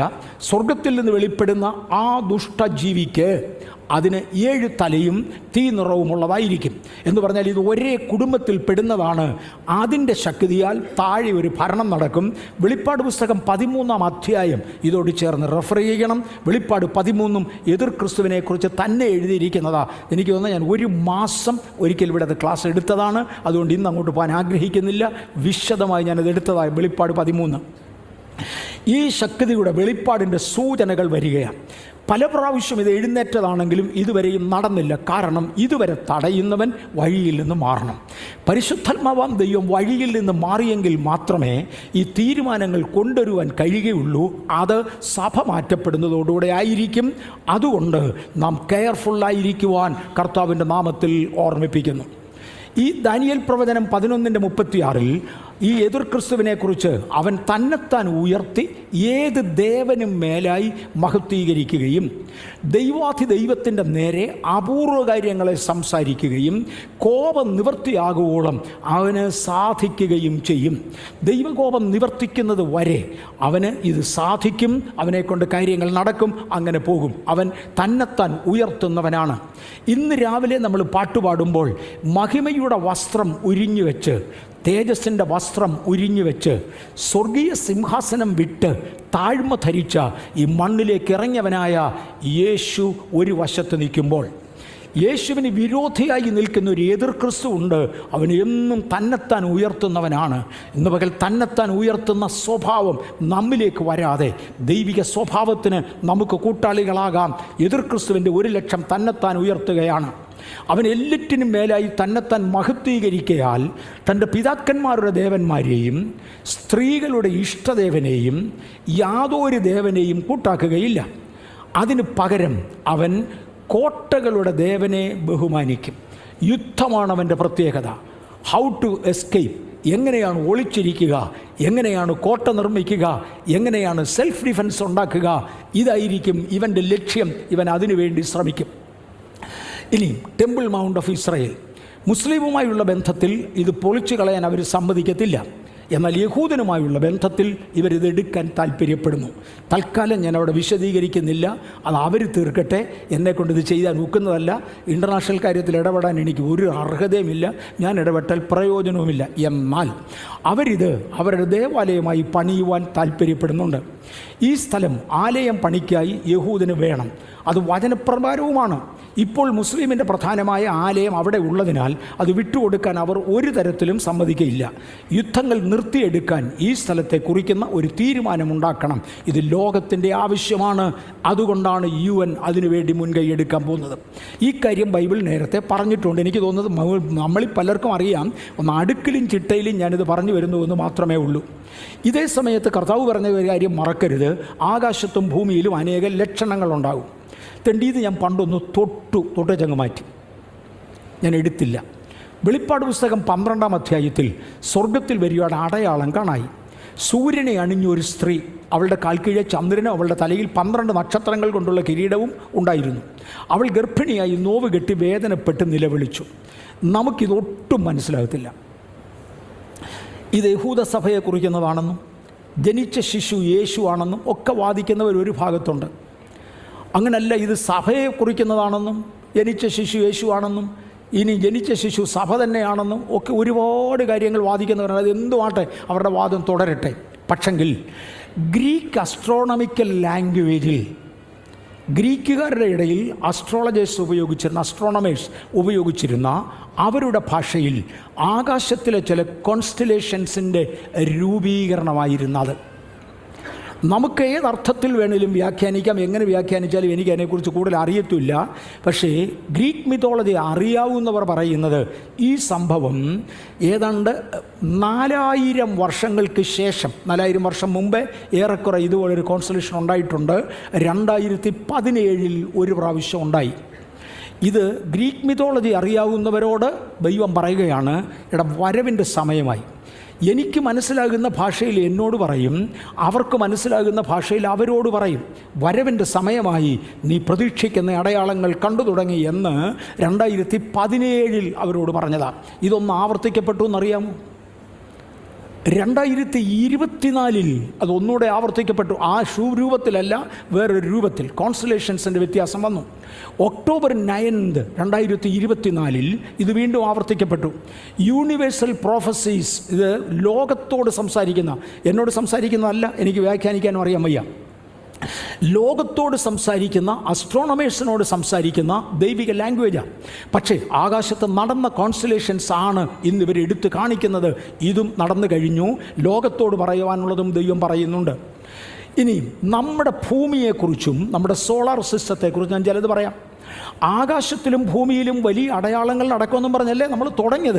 യേശു പറഞ്ഞ ആകാശത്തിലും ഭൂമിയിലുമുള്ള വലിയ അടയാളങ്ങൾ, അതിൽ ആകാശത്ത് നടക്കുന്ന അടയാളം ഡയറക്റ്റാണ് കാണിച്ചത്. അത് കഴിഞ്ഞ് ഫോളോയിങ് അവർ the officially reported dangerously suspected inter celestial visitors, നമുക്ക് ഈ കഴിഞ്ഞ ദിവസങ്ങളിലായി, കഴിഞ്ഞ വർഷങ്ങളിലായി നമ്മുടെ സൗരയൂഥത്തിനകത്ത് കുറേ വിസിറ്റേഴ്സ് കയറി വരുന്നുണ്ട്.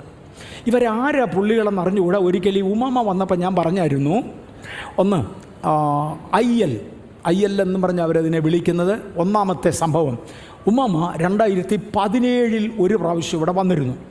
ആ പുള്ളിക്കാരൻ്റെ സ്പീഡ് ഒന്ന് കേട്ടോണം, 58,900 മൈൽസ് പെർ അവർ മുതൽ 190,000 മൈൽസ് പെർ അവർ വരെ. എന്ന് പറഞ്ഞാൽ ഇതൊന്നും ചിന്തിക്കാവുന്നത് പോലുമല്ല,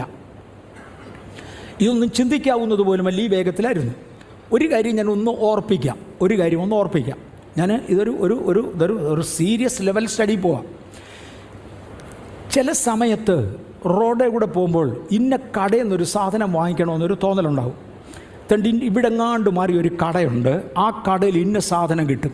അന്നേരത്ത് എൻ്റെ വണ്ടി ഓടിക്കുന്ന ബ്രദർ സുനിലിനോട് ഞാൻ പറയും, സുനിൽ ബ്രദറെ ഒന്ന് പതുക്കെ പോണേ എന്ന് പറയും. ഇവിടെ ഒന്ന് പതുക്കെ പോണേ, കാര്യം ഇവിടെ ഒരു കടയുണ്ട് കണ്ടുപിടിക്കാനാണ്. ചില സമയത്ത് സുനിൽ ബ്രദറിന് എന്തെങ്കിലും കണ്ടുപിടിക്കാനുണ്ട്, പുള്ളിക്കാരൻ സ്ലോ ആക്കും. ഡ്രൈവ് ചെയ്യുന്ന എല്ലാവർക്കും അറിയാവുന്നതാണ്, വണ്ടി യാത്ര ചെയ്യുന്ന എല്ലാവർക്കും അറിയാവുന്നതാണ്. ഇടയ്ക്കിടയ്ക്ക് സ്പീഡ് കൂട്ടുകയും ഇടയ്ക്കിടയ്ക്ക് സ്പീഡ് കുറയ്ക്കുകയും ചെയ്യും. ഫ്രീ ആയി കിടക്കുന്ന ഒരു റോഡിനകത്ത് ഇടയ്ക്കിടയ്ക്ക് സ്പീഡ് കുറയ്ക്കുന്നെങ്കിൽ ഏതാണ്ട് ഒബ്സർവ് ചെയ്യാനാണെന്നുള്ളത് ഉറപ്പാണ്. ഈ ഉമാമയുടെ ദോഷം, ഈ പുള്ളിക്ക് കോൺസ്റ്റൻറ്റ് സ്പീഡ് ഇല്ല. അതുകൊണ്ടാണ് ശാസ്ത്രജ്ഞന്മാർ മൊത്തം തലചൊറിഞ്ഞുകൊണ്ടിരിക്കുന്നത്. എന്നയുടെ പരിപാടി സാധാരണഗതിയിൽ നാച്ചുറൽ സോഴ്സിൽ നിന്ന് വരുന്നതാണെങ്കിൽ ഒരേ വേഗത്തിൽ പോകണം. ഈ പുള്ളിയുടെ സ്പീഡ് വേരിയേഷൻ ഭയങ്കരമാണ്. 58,900 മൈൽസ് പെർ അവർ മുതൽ 190,000 മൈൽസ് പെർ അവർ വരെ ഇവൻ്റെ സ്പീഡ് കൂടുകയും കുറയുകയും ചെയ്യുമെന്ന് പറഞ്ഞാൽ ഈ പുള്ളി ഏതാണ്ട് പഠിക്കാൻ വേണ്ടി ഇവിടെ വന്നതാണ്. സകല ശാസ്ത്രജ്ഞന്മാരും ഒരുപോലെ സമ്മതിക്കുന്നുണ്ട്, ഇത് നമ്മൾ ഉദ്ദേശിക്കുന്ന ഒരു ഇൻഡസ്ട്രിയൽ ഐറ്റം അല്ല, ഇതെന്തോ പഠിക്കാൻ വേണ്ടി ആരോ വരിക, ഈ ഭൂമിയെ ഒബ്സർവ് ചെയ്യാൻ വേണ്ടി ആരോ വരികയാണ്. രണ്ടാമത്തെ പുള്ളി 12 ബോർസിവോ എന്ന് പറയുന്ന ആളാണ്. ഇങ്ങനെ 2019 വന്നു. ഇതിൻ്റെ സ്പീഡ് 110,000 മൈൽസ് പെർ അവർ. പുള്ളി പ്രത്യേകിച്ചൊന്നും ഒബ്സർവ് ചെയ്തിട്ട് അറിയത്തില്ല, ഇതിലെ അങ്ങ് പോയി എന്ന് മാത്രം അറിയാം. 3 3L അറ്റ്ലസ്, ഇപ്പം ഇവിടെ ഉണ്ട് പുള്ളിക്കാരൻ. 209,000 മൈൽസ് പെർ അവർ മുതൽ 130,000 മൈൽസ് പെർ അവർ വരെ ഈ പുള്ളിക്കാരൻ പോകുന്നുണ്ട്. ഈ പുള്ളി പ്രധാനമായും സൂര്യനോട് അടുക്കുമ്പോഴാണ് സ്പീഡ് വേരിയേഷൻ ഉണ്ടാകുന്നത്. സൂര്യനോട് അത്രയും അടുത്ത് എന്നാൽ സംഗതികൾ പെശകാണ്, അങ്ങനെ ഒരുത്തന് പോകാൻ ഒക്കത്തില്ല എന്ന് ശാസ്ത്രം മൊത്തം പറയുമ്പോൾ ശാസ്ത്രജ്ഞന്മാരുടെ എല്ലാം കൺമുൻപിൽ കൊടുത്തേണ്ട ഈ പുള്ളി പോകുന്നത് ഇങ്ങനെയാണ്. ചില പുത്തൻ വിസിറ്റേഴ്സ് നമുക്ക് രംഗത്തോട്ട് വന്നു. ഇന്ന് നമ്മുടെ അറിവ് പഴയതുപോലെ അല്ല എന്നാരും മറക്കരുത്.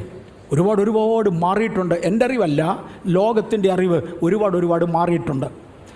ഇദ്ദേഹമാണ് the great asteroid visiting solar system. 2017 2024 ഈ പുള്ളിക്കാരൻ വന്നു.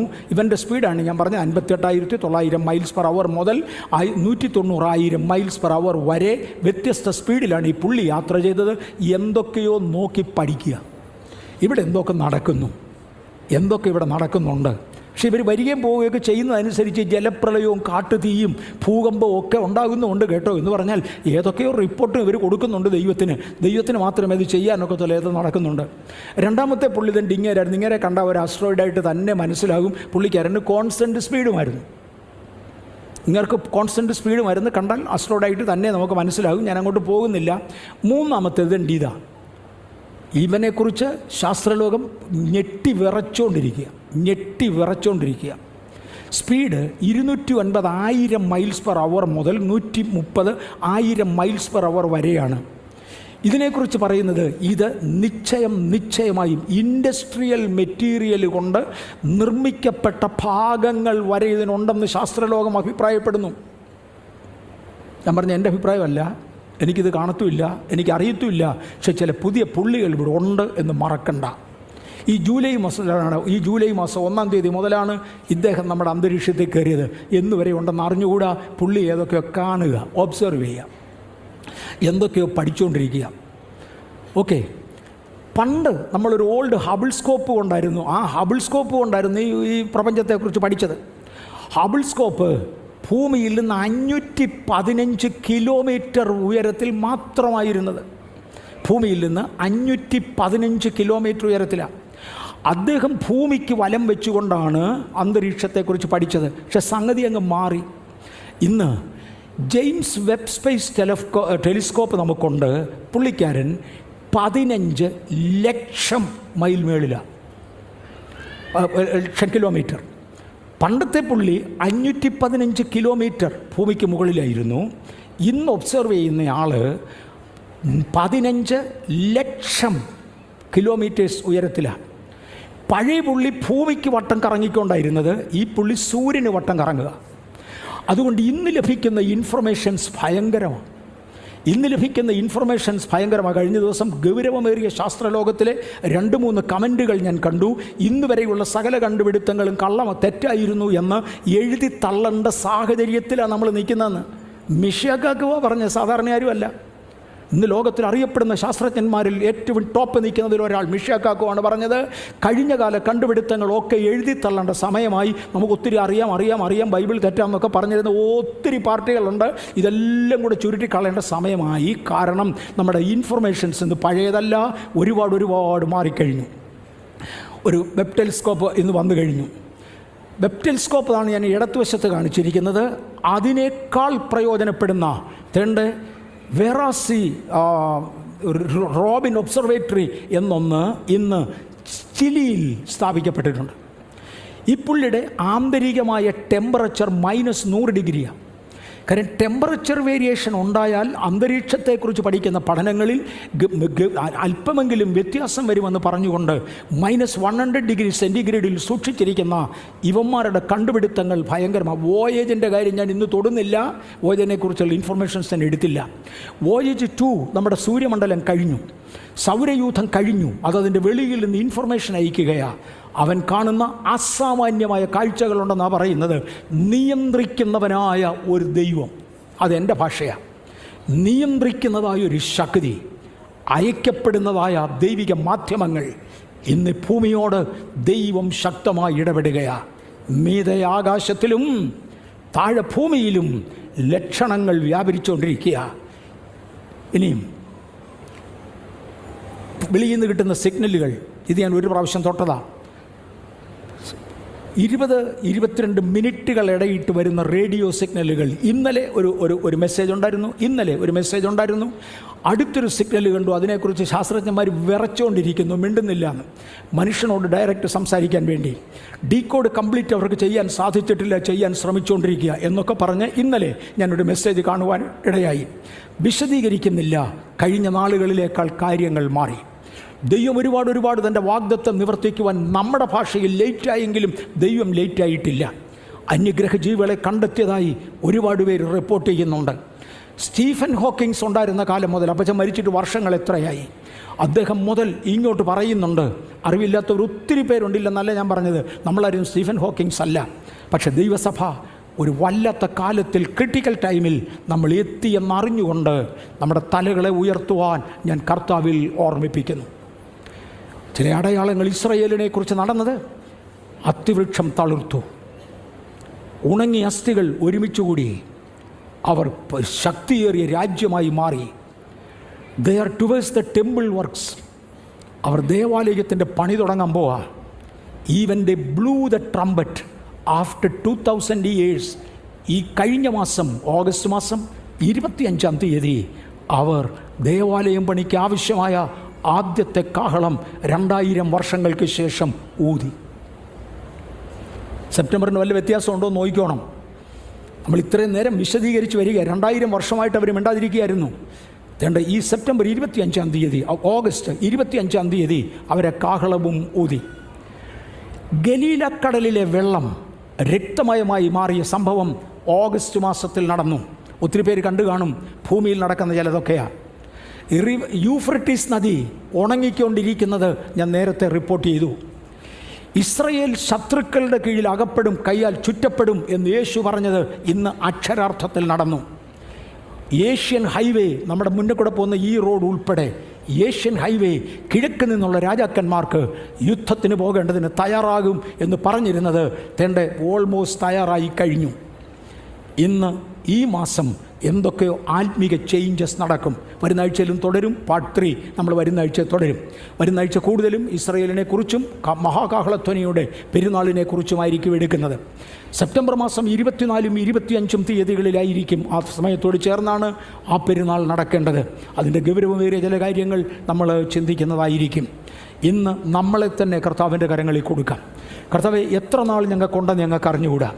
സ്വർഗത്തിൽ രക്ഷയുടെ വാതിൽ അടയുന്നതിന് മുന്നമേ, ഉണർവിൻ്റെ വാതിലുകൾ അടയുന്നതിന് മുന്നമേ ഞങ്ങൾക്ക് ദൈവത്തിന് വേണ്ടി നിൽക്കുവാനും പ്രവർത്തിക്കുവാനും ആ ഉണർവിൻ്റെ ജ്വാല വഹിച്ചു കൊണ്ടുപോകുവാനും ഞങ്ങൾക്ക് കഴിയണം. എക്സ്ട്രാ ടെറസ്ട്രിയൽ സിവിലൈസേഷൻ അല്ല ഞങ്ങൾക്ക് വേണ്ടത്, ദൈവശക്തിയുടെ വലിപ്പമാണ് ഞങ്ങൾക്ക് വേണ്ടത് എന്ന് നമുക്ക് ദൈവത്തോട് പറയാം. കർത്താവേ, ഈ സഭയെ ഞാൻ അനുഗ്രഹിക്കുന്നു. കാലം ചെയ്തുകൊണ്ടിരിക്കുമ്പോൾ ഇന്ന് ഞങ്ങൾക്ക് തന്ന കൃപയ്ക്കായി ഞങ്ങൾ അങ്ങയെ വാഴ്ത്തുന്നു. ടെക്നോളജിക്കായി സ്തോത്രം, ടെക്നിക്കൽ ഇൻഫർമേഷനായി സ്തോത്രം. അങ്ങയുടെ ജനത്തോട് അങ്ങ് സംസാരിച്ച് അടിയങ്ങളെ അനുഗ്രഹിക്കണേ കർത്താവേ. ദൈവത്തിന് കൊള്ളാവുന്നവരായി മനം തിരിയുവാൻ, ചിലരെ കൂടെ കർത്താവിലേക്ക് പിടിച്ചു വേർതിരിക്കുവാൻ കർത്താവ് ഞങ്ങൾക്ക് കൃപ തരണമേ. ഒരു ഉണർവിൽ ഞങ്ങളെ നിർത്തണം. അത് യേശുവിൻ്റെ നാമത്തിൽ